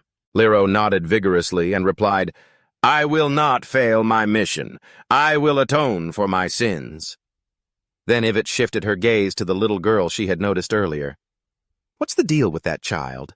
Is she their slave? Sula saw her and shouted out, Hey, that lady's here! Nearby, the 2 knights were eavesdropping without a care for their image. I can't stand this using the remains of the hero Ron to make a deal with the demon tribe. If it were the remains of the invincible knight commander, it would be even more unbearable. Tell me about it. The invincible knight. Merivak wasn't just a role model for the knights of Ani Aliro, the storyteller said enthusiastically. He's my idol. He fought in countless fierce battles and never got a single scar on his entire body. My handsome face has to be just like his. No scars allowed. Over here, Merovius looked from Sora to the pie. Is that an onion cheese pie? Can I have a taste? He gave a bitter smile. It's been so many years since I've been home. I really miss this taste. She was always wary of Merovius. No way. My mom bought this for me before we left. It was really expensive. He jumped up in alarm. What? Who are you? When did you get here? Lero's voice was filled with disbelief. A demon. He chuckled softly and lowered his hood. That's right. Lero finally called out to the others over there. Hey, is this demon a friend of yours? All 4 of them turned to look at him at once. Merovius silently drew 2 swords. With a few swings, several fingers went flying. Flowing water sword technique. The other 3 clutched their bleeding hands in a panic. Fee and Ron heard the commotion and rushed over. That guy. The flowing water sword technique. The tall, dark figure once again entered his sight. Merivak. Merovius. He stood there nonchalantly while Ivet had long since assumed an attack stance. He didn't hesitate to state his purpose directly. Your Highness Ivet Ninth, Princess of Anya. I have come on my master's orders to capture you. The piece of cheese on the ground was now half stained with blood. She thought for a moment, then turned to ask for help. This demon knows the sword technique of the invincible knight. His power is likely second only to Chesnir's. Lend me a hand, ally. Sula suddenly grabbed Yvette's hand, stopping her from moving forward.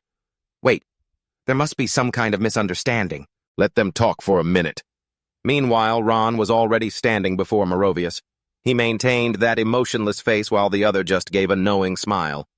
Merovius closed his eyes and sneered. So it was you. I was wondering who had such a powerful killing intent. He didn't hesitate to point at Fia and mock her openly. You're Ron, so you must be Fia, right? You've gotten all big and muscular just like an older sister. She was so angry she was speechless. You people? Finally, Fia had to admit when it comes to recognizing people, you 2 are closer than blood siblings. Merovius seized this chance to strike viciously. Fia, you 2 be careful. At the moment of impact, a voice exposed his plan. He's deliberately trying to make us let our guard down. He transformed into a flying black dragon and questioned him. Innate seal eternal night dragon soul. Can't you just go easy on me so I can complete my mission? Merovius growled out a warning. Just stay out of my way. Seeing that he couldn't change his mind, he transformed back. Do you see my face? 5 years ago I trusted you, and this is what I get. Merovius suddenly lowered his voice, his tone mocking. Look at my face. The perfect knight Merovius who went through countless fierce battles, without a single scar left on his body. How ridiculous. His emotions suddenly spiraled out of control. This appearance, it's all your fault. Fia. At that moment, Fia rushed forward shouting, Calm down! Merovius heard her and burst into a scornful laugh. Calm down! The moment the words left his mouth, he swung his sword, unleashing the flowing water sword technique. All I need to do is calmly complete my master's orders. She was severely injured because her undying battle technique wasn't activated in time. Master this, master that. Looks like someone's brainwashed you. In that case, I have no choice. Fia immediately threw a punch. Then I'll knock some sense into you. Merovius instantly activated his innate seal Eternal Night. Dragon Soul Whitebone Tower. I've always been perfectly clear-headed. She only hit empty air. Fia gritted her teeth in frustration.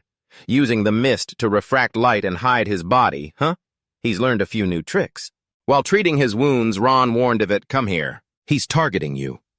He suddenly stopped. Thermal vision. He suddenly lunged in for a sneak attack. Without hesitating, Merovius summoned Sacred Flames, Flowing Water Sword technique. Flame-imprisoned dragon. Ron stood in the center, coolly assessing the situation. He's been observing us from the start. He already has a counter-strategy. My thermal vision is useless. Yvette clenched her fists, muttering, "Which direction will he attack from?" He didn't answer, simply saying in a flat voice, "Fia, a few days ago on the road, weren't you researching a new way to use your shield? Now is the time to use it." With that, she waved her hand and summoned her talent seal Ibios. Dawn, Fortitude, Liro, frowning, stammered out, Can you use healing magic?" Sora clutched their wounded hand, hissing, "It hurts too much. I can't concentrate." A cold blade pinned him down just beside his cheek. A chilling smile spread across the man's face. "I don't wish to harm the innocent, which is why I only crippled your hands. Don't waste my goodwill." The sacred flame still completely surrounded them. Merovius suddenly pulled back his hand and asked, "Airtight, isn't it? Now then, how do you all think I should break through it?" Hearing this, he roared in fury. Liro's voice cracked with rage. They called you Marrow, didn't they? You're nothing but a stinking demon. And you think you're worthy of the name Marrow?" He let out a laugh. "You've really got some nerve. To dare scold me in a situation like this?" He became even more furious. "You've insulted the name of my idol. I'd be unworthy of being a knight of Anaya if I didn't curse you for it." Merovius coldly retorted, "Well, do you know that your idol Marrow strived his entire life for the title of First Knight, but until the day he died was only ever called Number 2. Any guesses why?" His face darkened. "Because the title of First Knight was always reserved for the firstborn of King Hoya."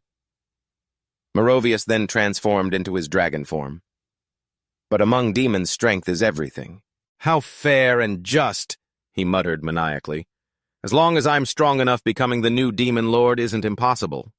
With that, Merovius spread his wings and soared away. Meanwhile, Ron's group was still trapped by the flames. Watching him fly past, he ordered, "Eves, if he notices the opening above our heads, you—" Just then, Merovius landed near them. Eve immediately seized the opportunity and activated her talent seal Celestial Body. A giant sword shot towards him. Unafraid, he simply scoffed, "Just a petty trick." Merovius's eyes suddenly flew open in shock. It turned out Ron was on the sword, hurtling towards him. Unleashing his killing intent, he immediately charged in to attack in less than a breath's time. The two clashed. Without hesitation, Ron swung his sword for the kill. Fierce Thunder Heavenly Pillar. First sword form. Simon, who had witnessed the entire fight, lowered his binoculars and clicked his tongue in amazement. "I never thought the talented dragon would get tripped up here. Capturing the 9th Princess Yvette is clearly no easy task." After finishing the job, he landed on the ground. Faye walked over, her brow furrowed with suspicion. "That's strange. Did he really just retreat like that? He wasn't even using his full strength. He didn't even use his own talent seal." Ron gave a thoughtful look and replied, "It was just an act. As for what happened between him and me..." Merovius reverted to his human form, laughed, and asked a question. "Did you see my face?" At the same time, a skeptical Faye asked, "Brother Marrow, doesn't this hurt?" He looked in a mirror as he replied, "It's worth the pain."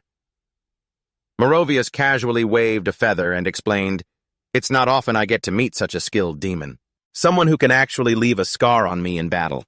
I have to take good care of this scar, make it look majestic and super cool." It turns out this was a kind of folk remedy. Before a scab forms, gently brushing a feather back and forth over the wound can widen the scar's shape. He smiled confidently and continued, "The future First Knight of Anya.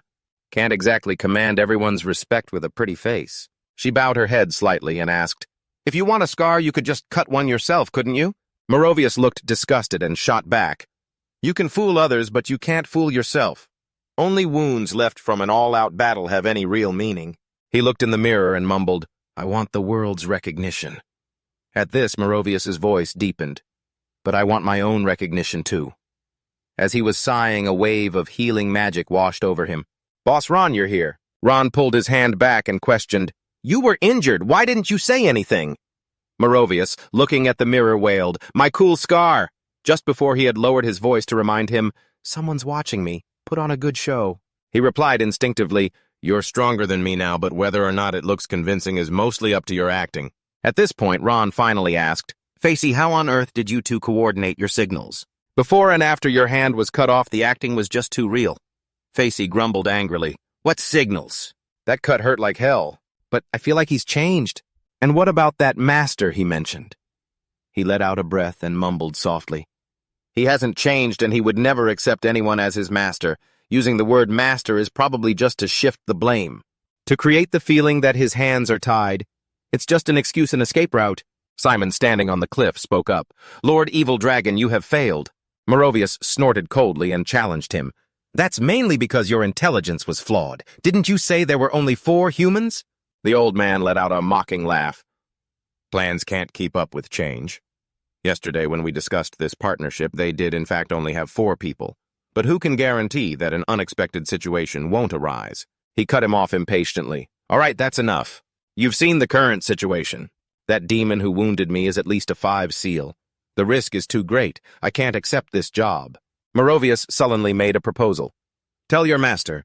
Oops, slip of the tongue. Tell your big boss that I'll need reinforcements if I'm to capture the 9th princess alive." Simon raised an eyebrow with interest. "What kind of aid do you need?"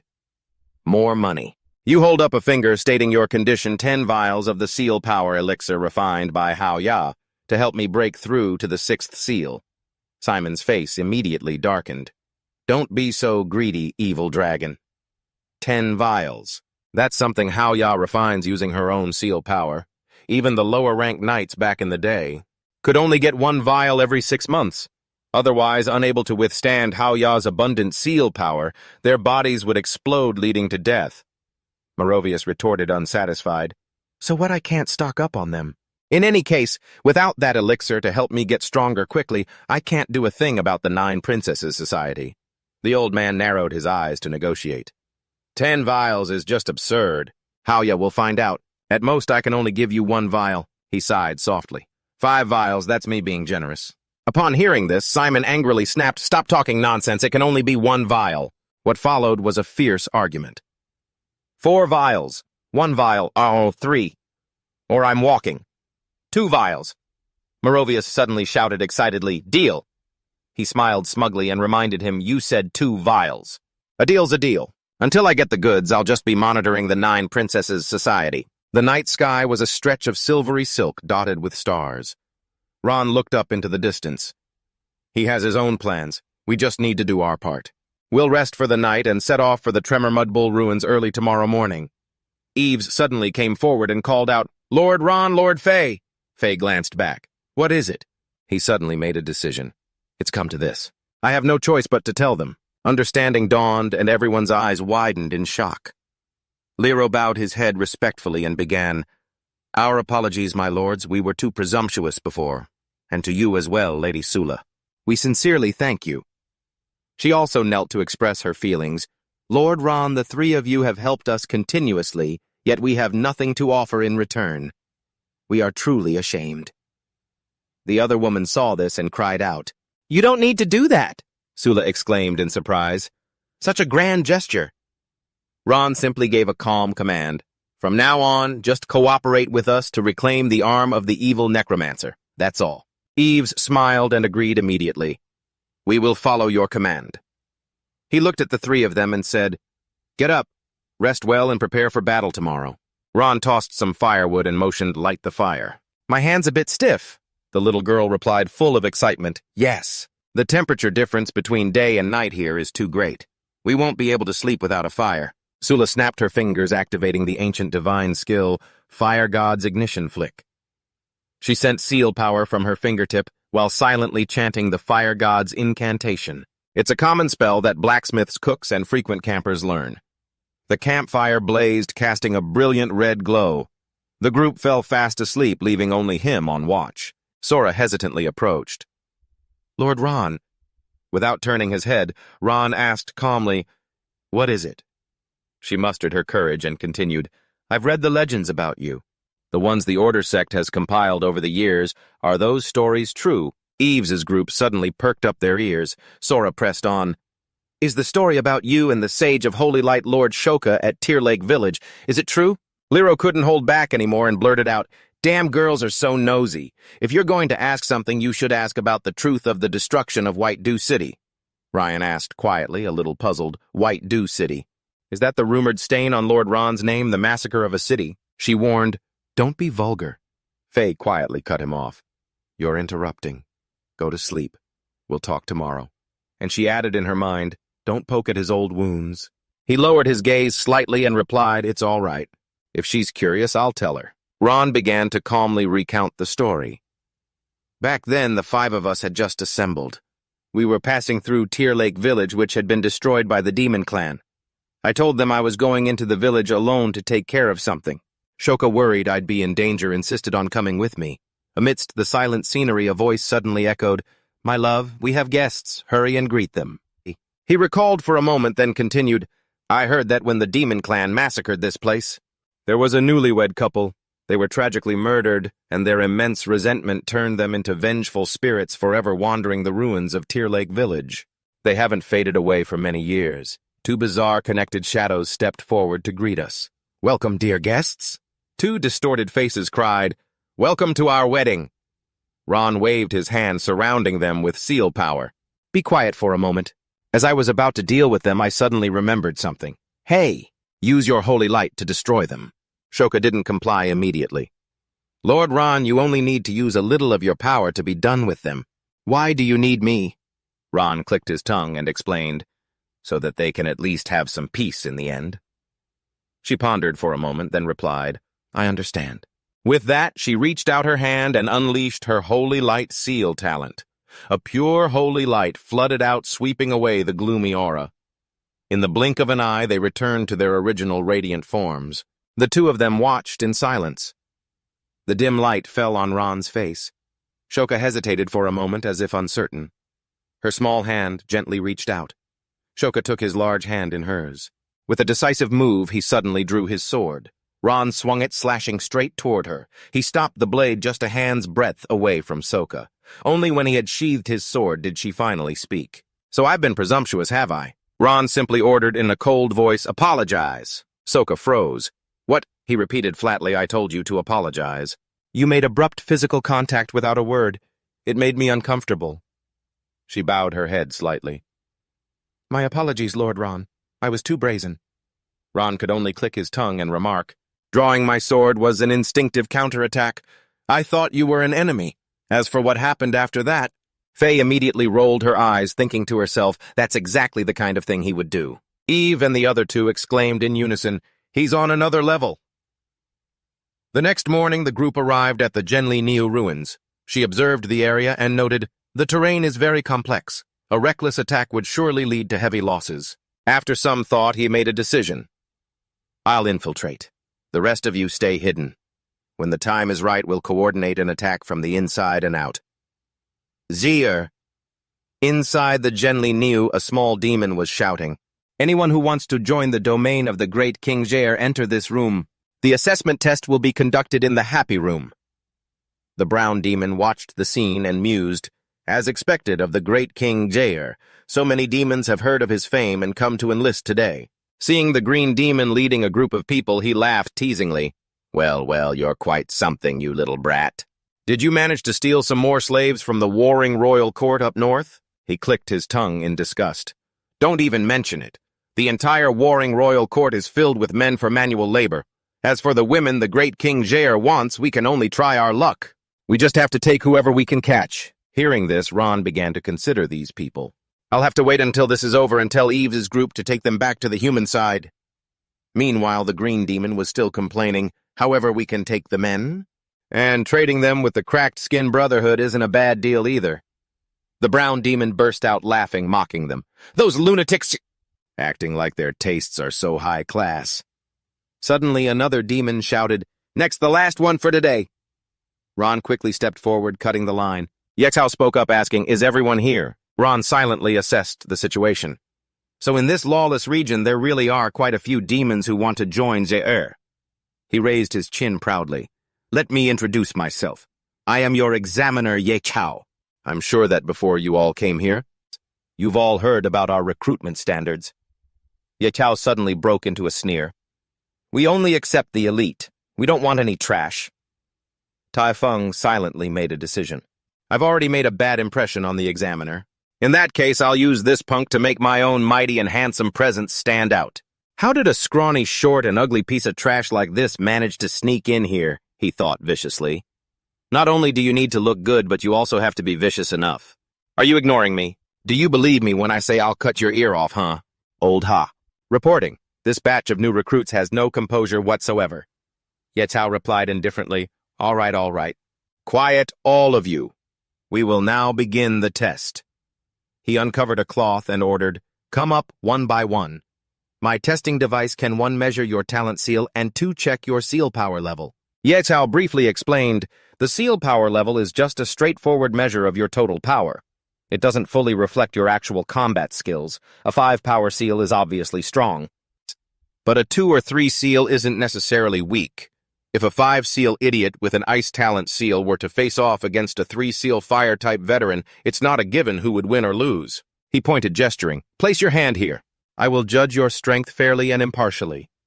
Ye Chao gave a faint, reassuring smile. Don't be nervous, kid. You don't have to be afraid of being eliminated.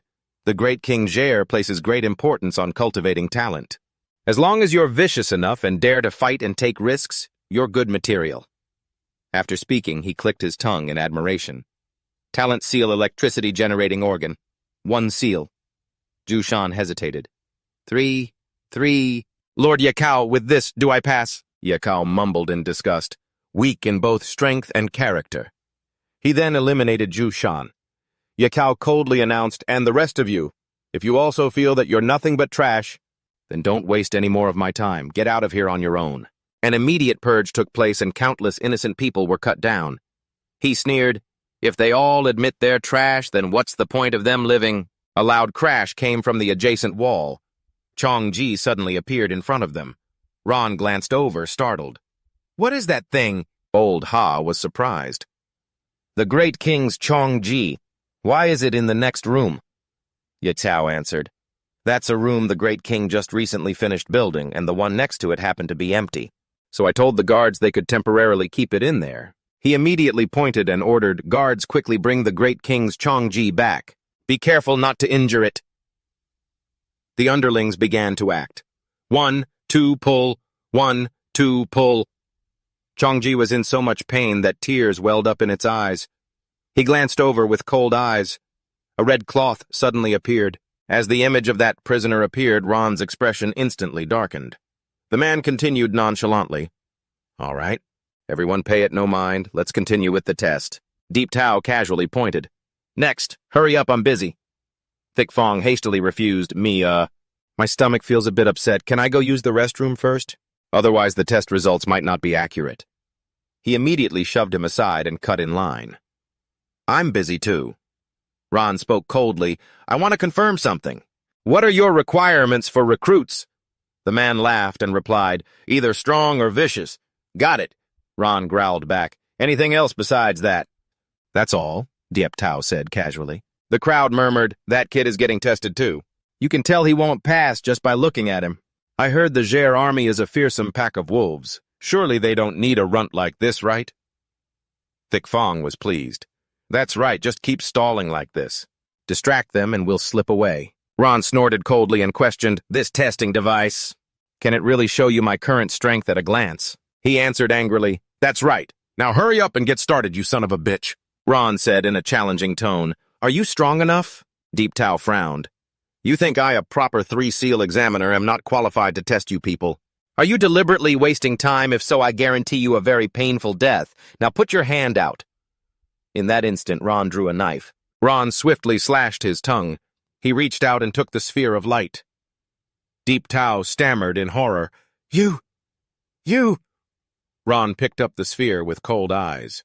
He slammed it down hard. The blood sphere flared brightly. Ron's dangerous eyes were hidden in the shadows. The others were terrified by the scene. Then he gently placed the sphere back down. Ron slowly appraised the device. This testing machine isn't bad, so do I pass? Old Ha stammered. Pass! You definitely pass! He shouted an order. All qualified new recruits please enter the barracks to rest, but do not leave. Be ready for orders and prepare to be inspected by the great King Jair. Ron quietly walked in and took something out of his pocket. The scene flashes back to a few hours earlier. Ryan cautiously reported Lord Ron. If you write on the original scroll, the copy in my hand will display the content in real time. Talent copier seal user copies items in real time. He casually instructed, you guys hide carefully outside the camp. I'll use this first. Damned, to maintain contact with everyone. Then Ron slowly wrote, I have infiltrated Gen Ni Niu. Outside Gen Ni Niu, in a hidden cave, the man shouted excitedly. Lord Ron has sent a message. The letter says I have infiltrated Gen Ni Niu. Wait for my signal. I've prepared 2 options. Everyone stared at the paper. It read, 1. Investigate Jair thoroughly. 2. Find a way to isolate Jair, then we'll surround and kill him together. 3. Taishan frowned.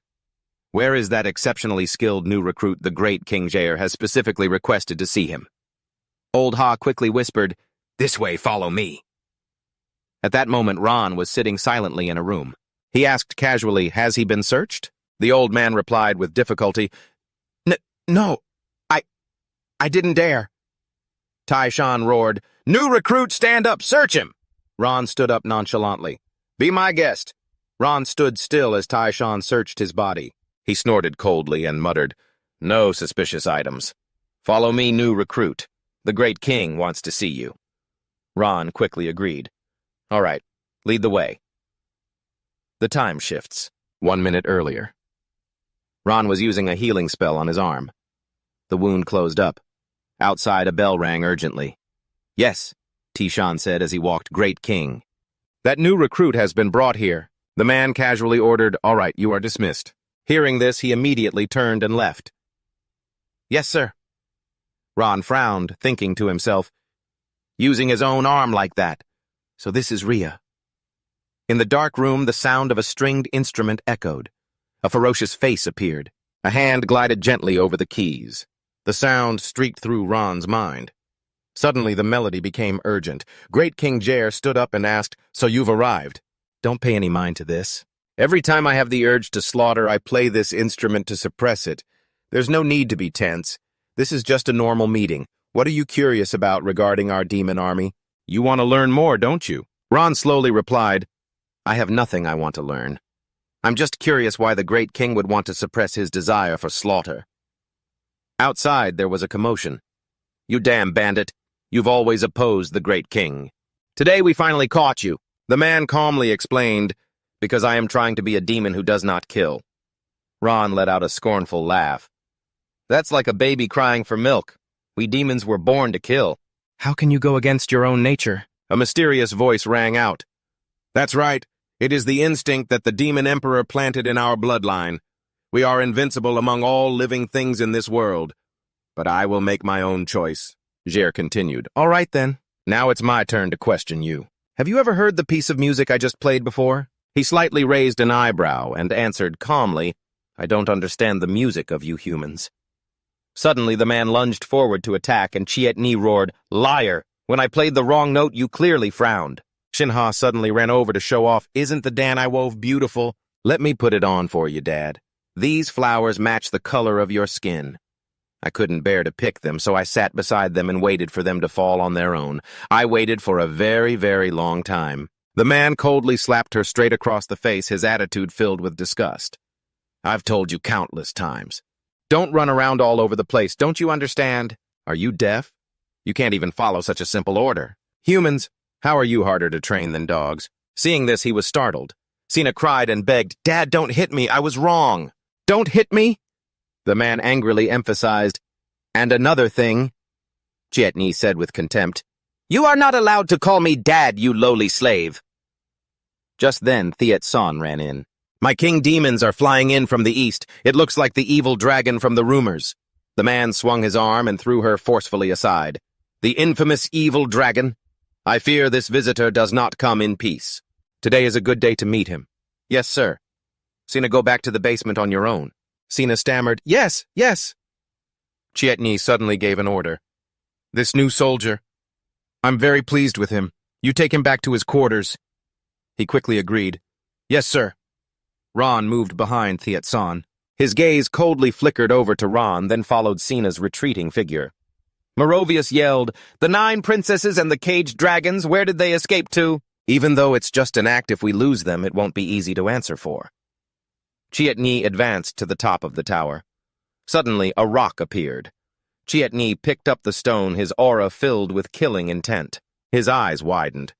"On top of that bell tower, there's a strong wave of pressure force." Chietni immediately threw the rock in retaliation. Merovius gracefully dodged it. The sky gradually darkened. Ron stood below, looking up. "I must take back this power." A subordinate cheered excitedly. "Great King Chietni is mighty, that evil dragon has fled," Chietni reminded them. "Don't let your guard down. Tell the sentries to brighten the barrier a little." On the platform, a subordinate shouted enthusiastically, "Sentries, all of you pay attention." He silently sized up this Chietni fellow. A formal army has appeared. They've established a decent system of sentries and communication. His snake form was observing the group of sentries when a demon suddenly cried out in pain. "What just stabbed my leg?" The other guy explained, "These thorns." "I just got stabbed by one too." Ron silently analyzed the situation. The release of pressure force is so subtle that even when it's transmitted into their bodies, they can't detect it. That group of people has carelessly left a trail. He grimly deduced, with Chietni's level of leadership, he wouldn't just have his sentries patrol rigidly. He must have set up multiple different patrol routes. I'd best observe for a while longer, learn all of their routes to make my future plan of annihilation easier. Ron reached out and picked up a flower to examine it. Elsewhere, Sina was looking down, still clutching the flower wreath in her hands. Hearing a sound, Sina immediately looked up. "Who's there?" He held out a handful of flowers. "These knotgrass flowers fell to the ground. I picked up a few. I thought you might need them." Hearing that, she excitedly ran over. Sina happily opened the door. "The one I wove at first must not have been pretty enough, that's why my father didn't like it." Ron was a little surprised. "The door isn't locked." He couldn't help but ask, "A human like you, why do you call Chietni father?" She smiled brightly and replied, "Because Father Chietni is the nicest person I've ever met. I heard that only parents treat their children this well. He worries that I'll be kidnapped by bad people, so he put this collar on me. He always saves some food for me at every meal, even when I do something wrong. He only hits me a few times." Ron was stunned after hearing this. "This is what you call nice. What kind of monsters did you encounter before this?" Sina lowered her head and replied softly, "I don't remember very well. I only remember that they were all very bad." In the past, Ernia had instructed Chietni, "I'm entrusting this child to your care. Take good care of her. Return her to me later." He had replied respectfully, "As you command, Lord Ernia." She recalled pensively, "Ever since I was little, Father Chietni has always been good to me, but I always make him worry." He couldn't help but feel sympathy. This poor girl, she doesn't even realize that Chietni is treating her like a slave. But Ron was still curious. "Don't you want to leave Chietni just for a little while and explore the world outside? There are a lot of kind people out there. You could make friends with them and do many more interesting things." Sina looked up in surprise. Interesting things? He thought to himself, this girl needs the companionship of a good teacher and friend to help her correct her mistaken beliefs and then grow up healthy. Among the people I know, and who would be suitable for this? I still need to think this through carefully. She suddenly giggled. "Oh, that's right. You even know the name of this flower, don't you, knotgrass flower, right? You must be very knowledgeable, huh? My father doesn't let me run around, nor does he let me make friends. Could you tell me some of the interesting things that happen outside?" "Please." Ron glanced outside. "The most urgent matter right now is to find out more about Chietni. It's best not to waste time on this." With that thought, he left. "Maybe next time. I have to go now." "And I still haven't thought of any good stories yet," Sina quickly agreed. "All right, goodbye. Come visit me again when you're free, okay?" As she said that, she suddenly groaned, "Oh no, the rope has slipped off. Dad will be furious if he sees this." Sina reached out, tightened the rope, and gently put it back around her neck. Merovius landed and reported, "The 9th Queen has fled to the vicinity of the Quake Mud Oxen. That's Chietni's territory. As you can see, it's extremely dangerous. I can't get any closer. Simon replied in frustration, All right, all right. I'll go talk to this Triet-Ni person you just mentioned. He then used his talent, the Abyss Walker's mark. What a pain. Meanwhile, Triet-Ni was walking into a room. Wine was gently poured into a glass. He checked his power, forming a thin layer of it around his body. Relying on sensing the fluctuations of other powers, light spread to his physical form. Ron used shaping to compress his power to its limit, casually assessing it as a trivial matter. He suddenly spoke up, Come on out, stop hiding. Did you think I wouldn't notice you? His physical form suddenly froze. Triet-Ni turned his back to the puddle of water. Simon emerged, sneering, So ugly. You must be the leader of this ugly demon tribe. It's Triet-Ni. He sat arrogantly questioning him. For a normal human to enter the lion's den all alone, very brave. But I bet you didn't come here. And just to yell at me, did you? The old man snorted coldly and announced, I just came to let you know. The evil dragon and I are only here looking for someone. We have no interest in you. Let's just mind our own business. Triet-Ni's voice grew grim as he emphasized, sneaking into someone else's house and then demanding your own rights. You've got some nerve, old man. His tone was filled with killing intent. So undisciplined. Simon roared in fury. Don't be so shameless at this distance. I can take down a brute like you in less than a minute. Suddenly, Matthias's voice came through. Lord Simon, it's getting too noisy over there. The old man hurriedly reported, Master, you've come at the perfect time. Please help me deal with this obstacle. Triet-Ni was curious. Good heavens. This is... Could it be a treasure passed down from the great Republic of Yuli? A magic lamp that can traverse space? Simon immediately grew smug. Scared now, it's too late. But then the man said nonchalantly, What a coincidence! I have one too. The moment the old man saw it, he screamed in terror, What? Matthias sighed and began to mediate. All right, stop arguing, you two. It seems you can't get to know each other without a fight. He laughed coldly and introduced them. Triet-Ni is a capable subordinate who helped me assemble an army. And Simon, you are also a capable subordinate, who helped me capture the hostage. You're all allies, not enemies. The two of them called out in unison, Master Matthias! Ron immediately realized that the one who hired Maravinson to capture the princess and the person commanding Triet-Ni were both this man. The situation is getting more and more complicated. Matthias began to reconcile them. One of you is my rook, he said, grabbing one man's hand, and the other is my bishop. My game can only continue if everyone stays in their positions. Praised Simon was overjoyed. Brilliant, Master, with you here overthrowing the usurper Hao-Nya and restoring the true lineage of India. It is only a matter of time. Matthias nodded in agreement. Indeed. That's right, Triet-Ni, I heard you're hunting for assassins. Triet-Ni quickly reported, the giant woman and 3 short-horned demons.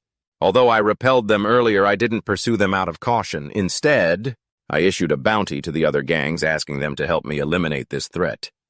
Without a second thought, he ordered, retract the bounty. You don't need to worry about them anymore. The man hesitated slightly, but Matthias suddenly stroked Triet-Ni's head. He laughed coldly, admonishing him, be a good boy and listen. Don't give me any buts. I heard from your old master Ernia that you were very well trained. That's why I was willing to buy both you and all of his magical toys. Don't you worry me, all right? The man's hand trembled with rage. I understand, but I hope you won't forget that you once promised to give me back my freedom. A murderous glint flashed in Matthias's eyes. That's right, freedom. I wonder where Ernia got so many of these magical items. So many of them. If I need to, I'll crush this half. The other half he implanted in your head will also shatter, blowing your head to smithereens. Don't worry. When I win this game, I'll give the other half back to you. You'll be free then. Isn't just the thought of it. Enough to make you jump for joy! All right, no more nonsense. Lord Simon, you and the evil dragon are to act at your discretion. Before disappearing, he added a reminder for Triet-Ni. Let's go to your favorite consort's chamber. I've brought you some new women.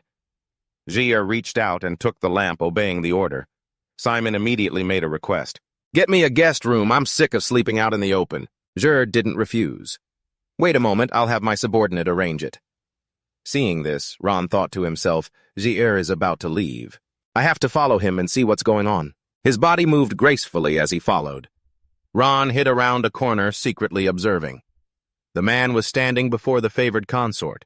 Matthias suddenly asked, "Is it about to give birth?" Jur immediately replied, "That's right. It's creating a glowing red orb." The egg suddenly moved, its shape slowly changing. A hand suddenly broke through the shell. A bizarre creature crawled out. "Solomodus, please give the order." Beside it were countless identical eggs. He laughed in praise. Not bad at all. This is a method I researched. These human-demon hybrids are all born with the traits of the demon race reaching maturity just seconds after birth, and they won't be difficult to command despite their intense bloodlust. They are born with true power, a desire for strength, and can reproduce at the speed of an entire legion. The strange creatures cried out. "Solomodus, please give the order," Matthias remarked. "Train these things well. When I need them, I will use the teleportation lamp to summon them." "Oh, that's right.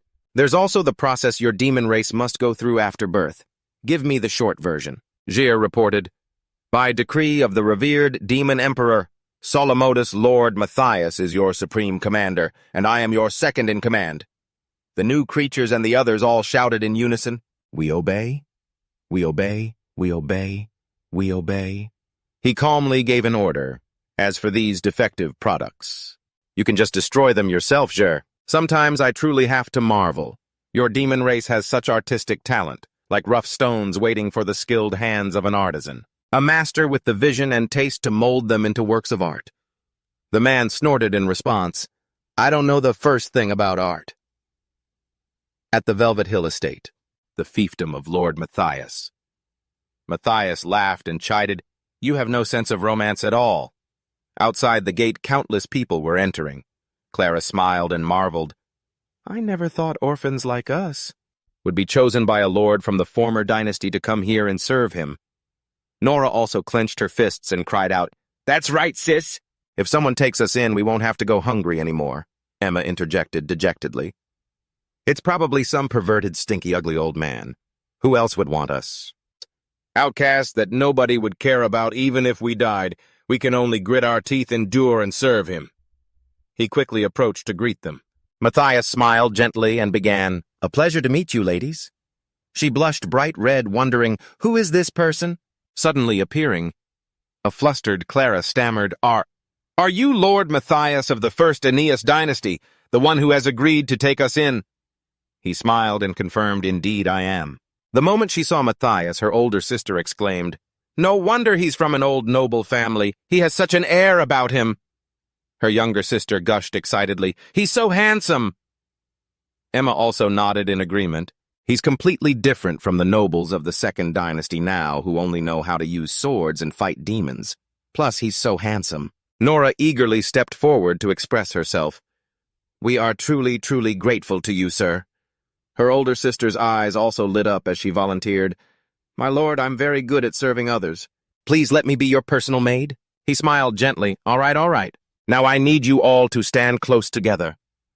The girls all wore expectant expressions, each one a little shy. A sudden power pulled them in, distorting their forms. He didn't hesitate to wave his hand, unleashing his innate gift, flesh art seal mixed pigments. Another pet was created. Matthias reached for the lamp. He stood there, sucking the pet into the lamp. It was immediately teleported to another dimension. Matthias spoke, reminding him, "You shouldn't be so cold to this new favorite of yours." "All right, that's enough for today. I still have a ball to attend." The man replied, "I will put the magic lamp back in a quiet place so as not to disturb you, sir." At that moment, a portal suddenly opened. Ron stood in a corner, watching quietly. He used his healing magic on them, but his power had no effect. The healing spell was nullified. It couldn't turn them back to their original forms. Nor could he cut each of them out to treat them individually. That guy's innate seal, it has fused them into a single entity, one individual creature. Ron suddenly frowned at the sound of a noise. Chietni cruelly threw Sina to the ground. He commanded coldly, "Show me what the numbers on your neck are." She innocently removed her collar. Chietni reminded her with frustration, "You must remember not to reveal these numbers to outsiders, especially not the boss Matthias. He's a bad man and will take you away." Sina replied without a second thought, "Sina understands." Hearing this, he was lost in thought. Although the nun had said that the Sea of Blood Mountain of Corpses was not a unique innate seal, he never expected there to be another person in this world who possessed it besides himself. The man sighed, disgusted every time he thought about it. I risked my life for freedom while you have such great power. Freedom is within your reach, yet you fundamentally don't want it. She suddenly placed a flower crown on Chietni's head. Sina smiled brightly and said, I'm scared of freedom. I won't get to see Daddy's happy face anymore. But the man's face remained utterly cold. Chietni urged her resentfully, Stop talking nonsense. Let's get to the main task. Clean up all this trash, and then raise the level of your Sea of Blood Mountain of Corpses. She chirped in agreement, okay. Sina lunged forward, swinging her fist. The eggs were instantly smashed. Mysterious numbers appeared on Sina's neck, the digits gradually becoming clearer. Elsewhere, Ron was secretly monitoring everything. She activated the Sea of Blood Mountain of Corpses, the power of Happy Day. The dark aura around Sina instantly dispersed, then violently exploded. A murderous glint flashed in his eyes. He began to analyze it in his mind. The innate seal of the Sea of Blood Mountain of Corpses is, in essence, a parasitic dark creature. Its symptom is a dark mark that feeds on slaughter and death, and it grows inside of us all just to wait for the day it breaks out of its cocoon. The happy day it is born into this world. Only the heavenly mandate can suppress it. Sina suddenly cried out in pain. Daddy, save me! Chietni coldly said, I told you have to stick that thing into your back to push it back. The demonic eye was spreading further and further. He gripped the hilt of the spike and plunged it hard into Sina. The dark aura gradually vanished, leaving only a few faint wisps. Ron watched the scene disturbed. Sina! He quickly turned into a snake and left the area. Ron thought to himself, if Chietni and Sina join forces, we have almost no chance of winning. Let alone getting my arm back. I must free her from that man Chietni's control. A mysterious voice suddenly echoed, Well now, you want to save her, and you want to steal her power. His face darkened as he growled, I just don't want her to repeat my mistakes. Faye looked at the hint on the divine paper. There is a very strong person always by Chietni's side. We must act when Chietni is separated from that person. Then she calculated, looks like we'll have to wait a while longer. Then she handed the scroll to Eves. Sorry to trouble you all this time. By the way, you all came to cut off Kechlong's arm to earn merits, right? She replied calmly, To be honest with you, yes, that's right. If we cannot fight against the demon race and restore humanity, then we are not worthy of being the Royal Father's children. That is the most basic requirement our Royal Father has set for us. Faye slowly wrote something on a piece of paper. I can't let you all make this trip for nothing. How about this? I will write down a record of your assistance to me and Kechlong. When the time comes, present it to Haonya, and he will surely reward you generously. Eves smiled and reached out to take it. Thank you very much.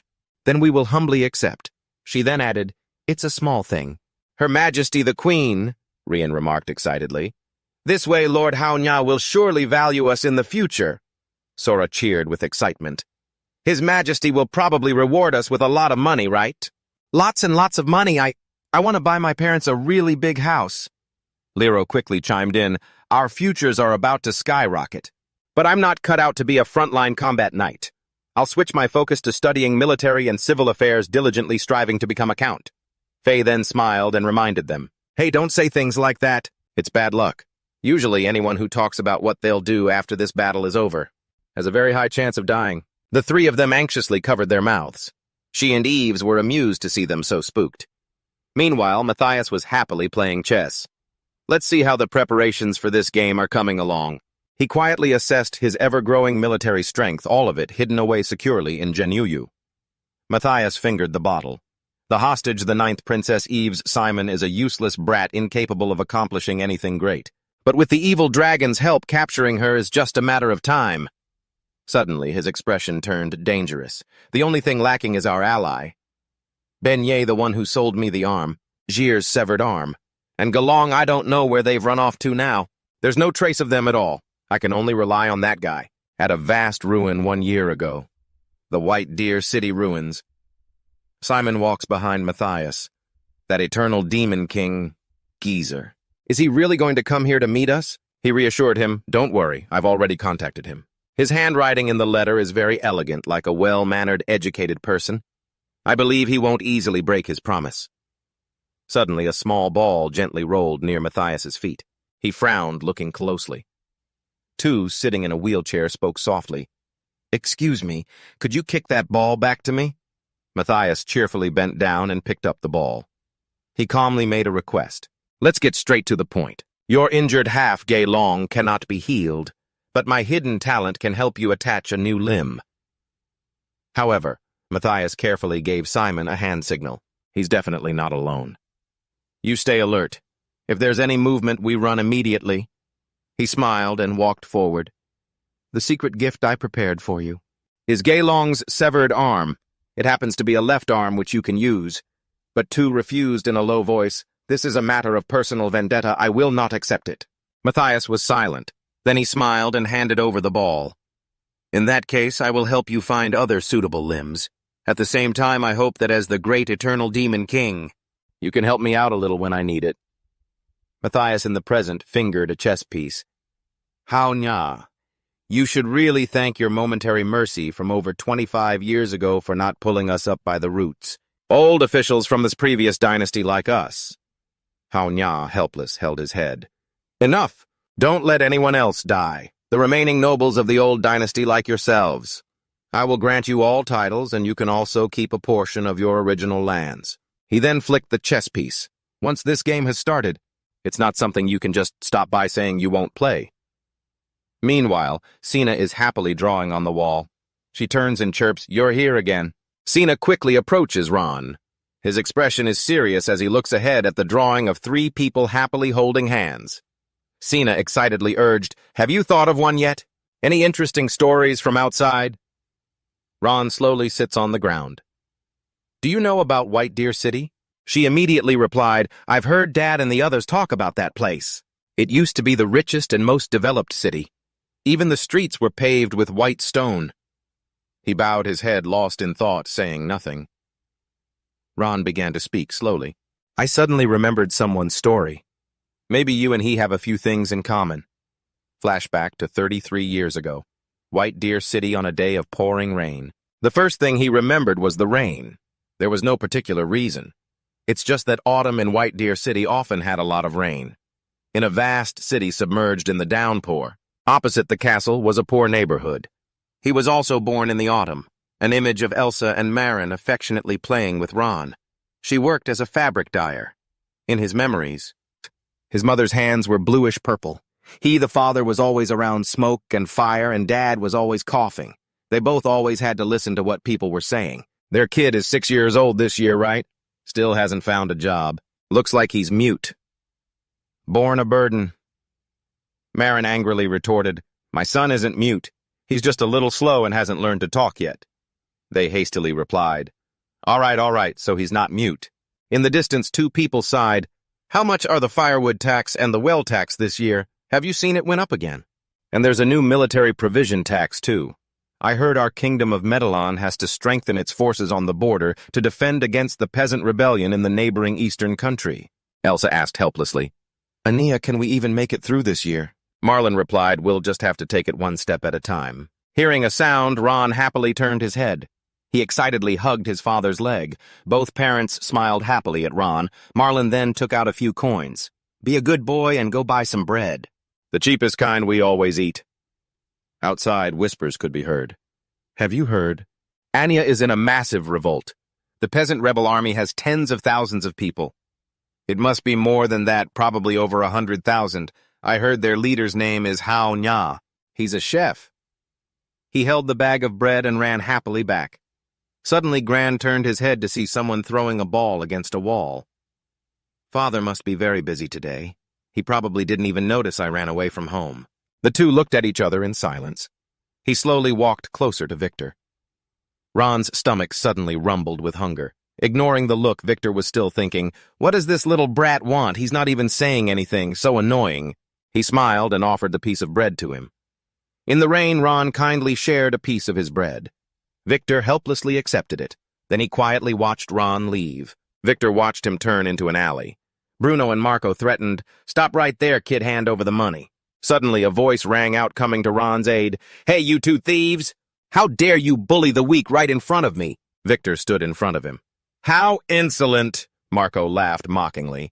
What's this, a rich kid, a buy one, get one free deal? Bruno chimed in. Little master, bullying the weak is the rule in our slum. You came looking for trouble yourself. So don't blame us.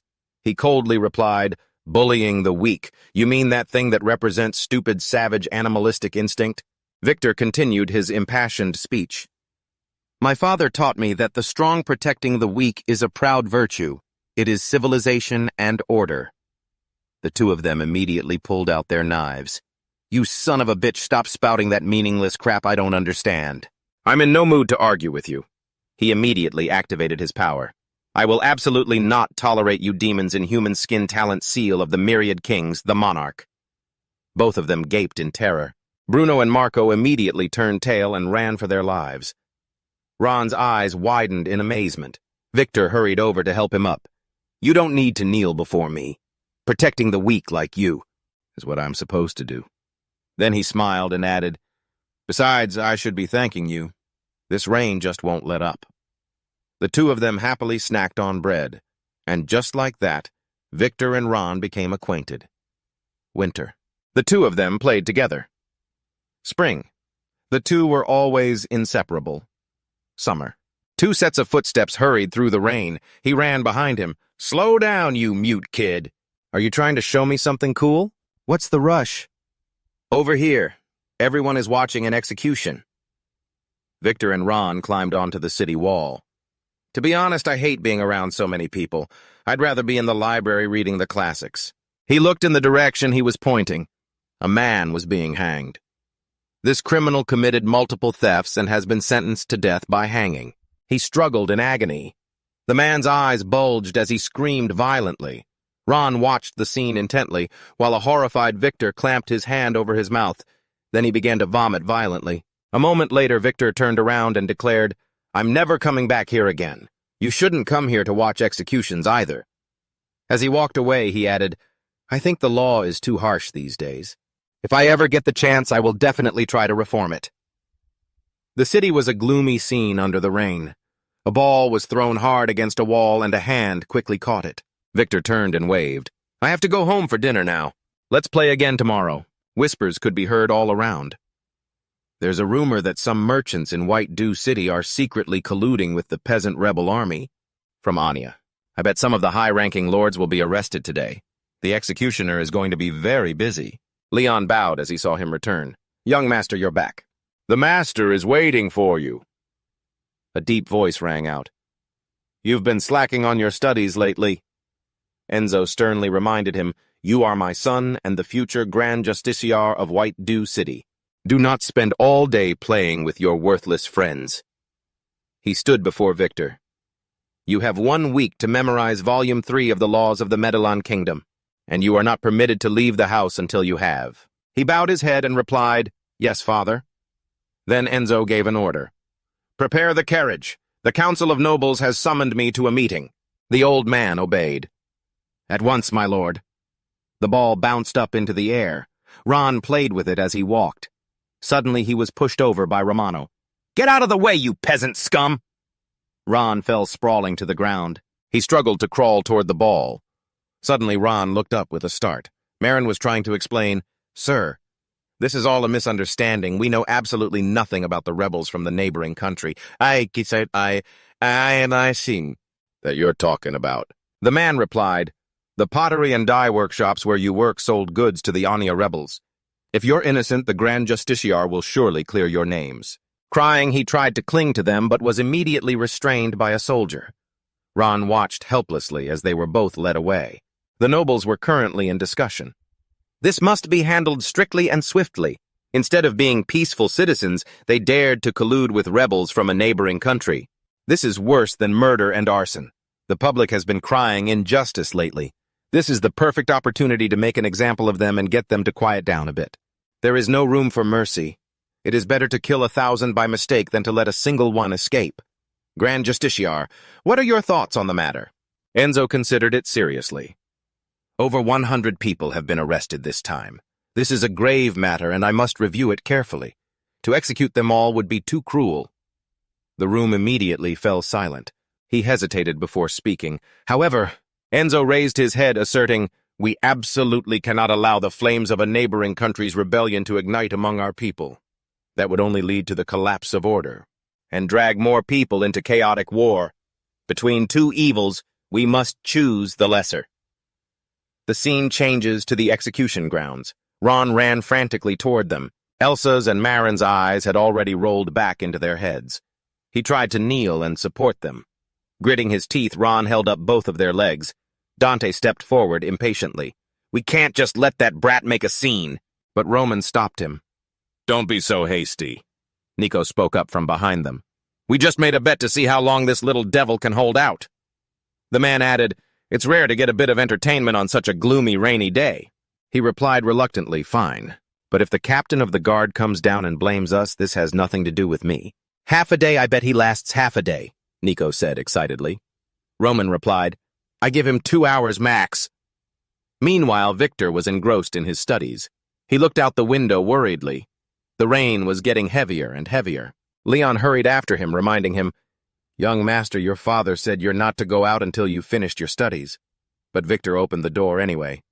"I have to go out and see. I have a bad feeling that something is going to happen today." He immediately saw Enzo blocking the doorway. Annoyed, he said, "There is nothing happening outside." Enzo continued to explain, "It's just raining heavily." It rained often in late autumn in White Dew City. The corpses now hung in a long line. Ron, still trembling, stood on his tiptoes. He squeezed his eyes shut, trying to endure it. Elsa and Marin gritted their teeth and looked down at him. Heartbroken, the two of them pleaded, "Son, let go. Don't worry about us. You don't have to suffer like this anymore. Let go." Heartbroken, Ron shook his head no. His legs trembled more and more violently. Then his legs began to lose strength and buckled slightly. He was determined to stand up straight, but in the end, Ron collapsed to the ground. Then, panicked, he looked up. Ron stared in a daze as Elsa and Marin passed away. Nico strode over to the useless thing, annoyed. He put his hands on his hips and sneered, "If you just lasted 10 more minutes, I would have won this week's booze money." Then Nico bent down and dragged him. "All right, now get out of here." He suddenly grabbed Nico's hand. Nico frowned in disgust. "You damn mute, get your filthy hand off me," he roared in anger. "Let go." Suddenly, Ron bit hard into Nico's neck, killing him. The guards stared dumbfounded as blood splattered everywhere. They immediately rushed forward. "Son of a bitch!" He quickly pulled the sword from the corpse. Then Ron charged toward the soldier. But he was quickly defeated and sent flying by the soldier. Ron skidded to a stop beneath his parents' bodies, his mouth now covered in blood. The guards raised their bows to shoot, but Ron gritted his teeth, refusing to give up. He jumped up, turned, and ran. Though he was shot in the back and leg, he still forced himself to run straight ahead. The guards began to search. "Damn it, that bastard got away, split up and find him." The city was still drenched in an endless rain. Ron stumbled, dragging himself forward. Before him were nothing but emaciated people. An old man lay on the ground, moaning, "It's too much. Someone please, come here. I'm begging you, put me out of my misery." Ron stared blankly at the old man when suddenly a voice rang out. "Quick, help him find his release." A set of teeth kept whispering, "Just like your friend used to say, you must help the weak. And as it happens, we need nourishment from killing and death." He asked in fear, What are you?" It took Ron's hand. "I am your companion in both glory and failure. I am the light that guides you to the right path. I am the form you should become. I am a part of you." He started strangling the old man. "Don't," but the thing quickly said, "Why say don't to me?" Ron was startled when it said, "I cannot control your body. Your actions are all of your own free will." He tried to explain, "No, I don't want to, I didn't." It continued to manipulate Ron. "It's time to grow up a little. Do you want to live your whole life depending on others just like your parents? You are different from those common mortals. You were born to rule others, not to be ruled by them." He hesitated, wondering, was I really born that way? The thing immediately affirmed, "That's right. You are a storm born to sweep across the world of men." Those teeth urged him on.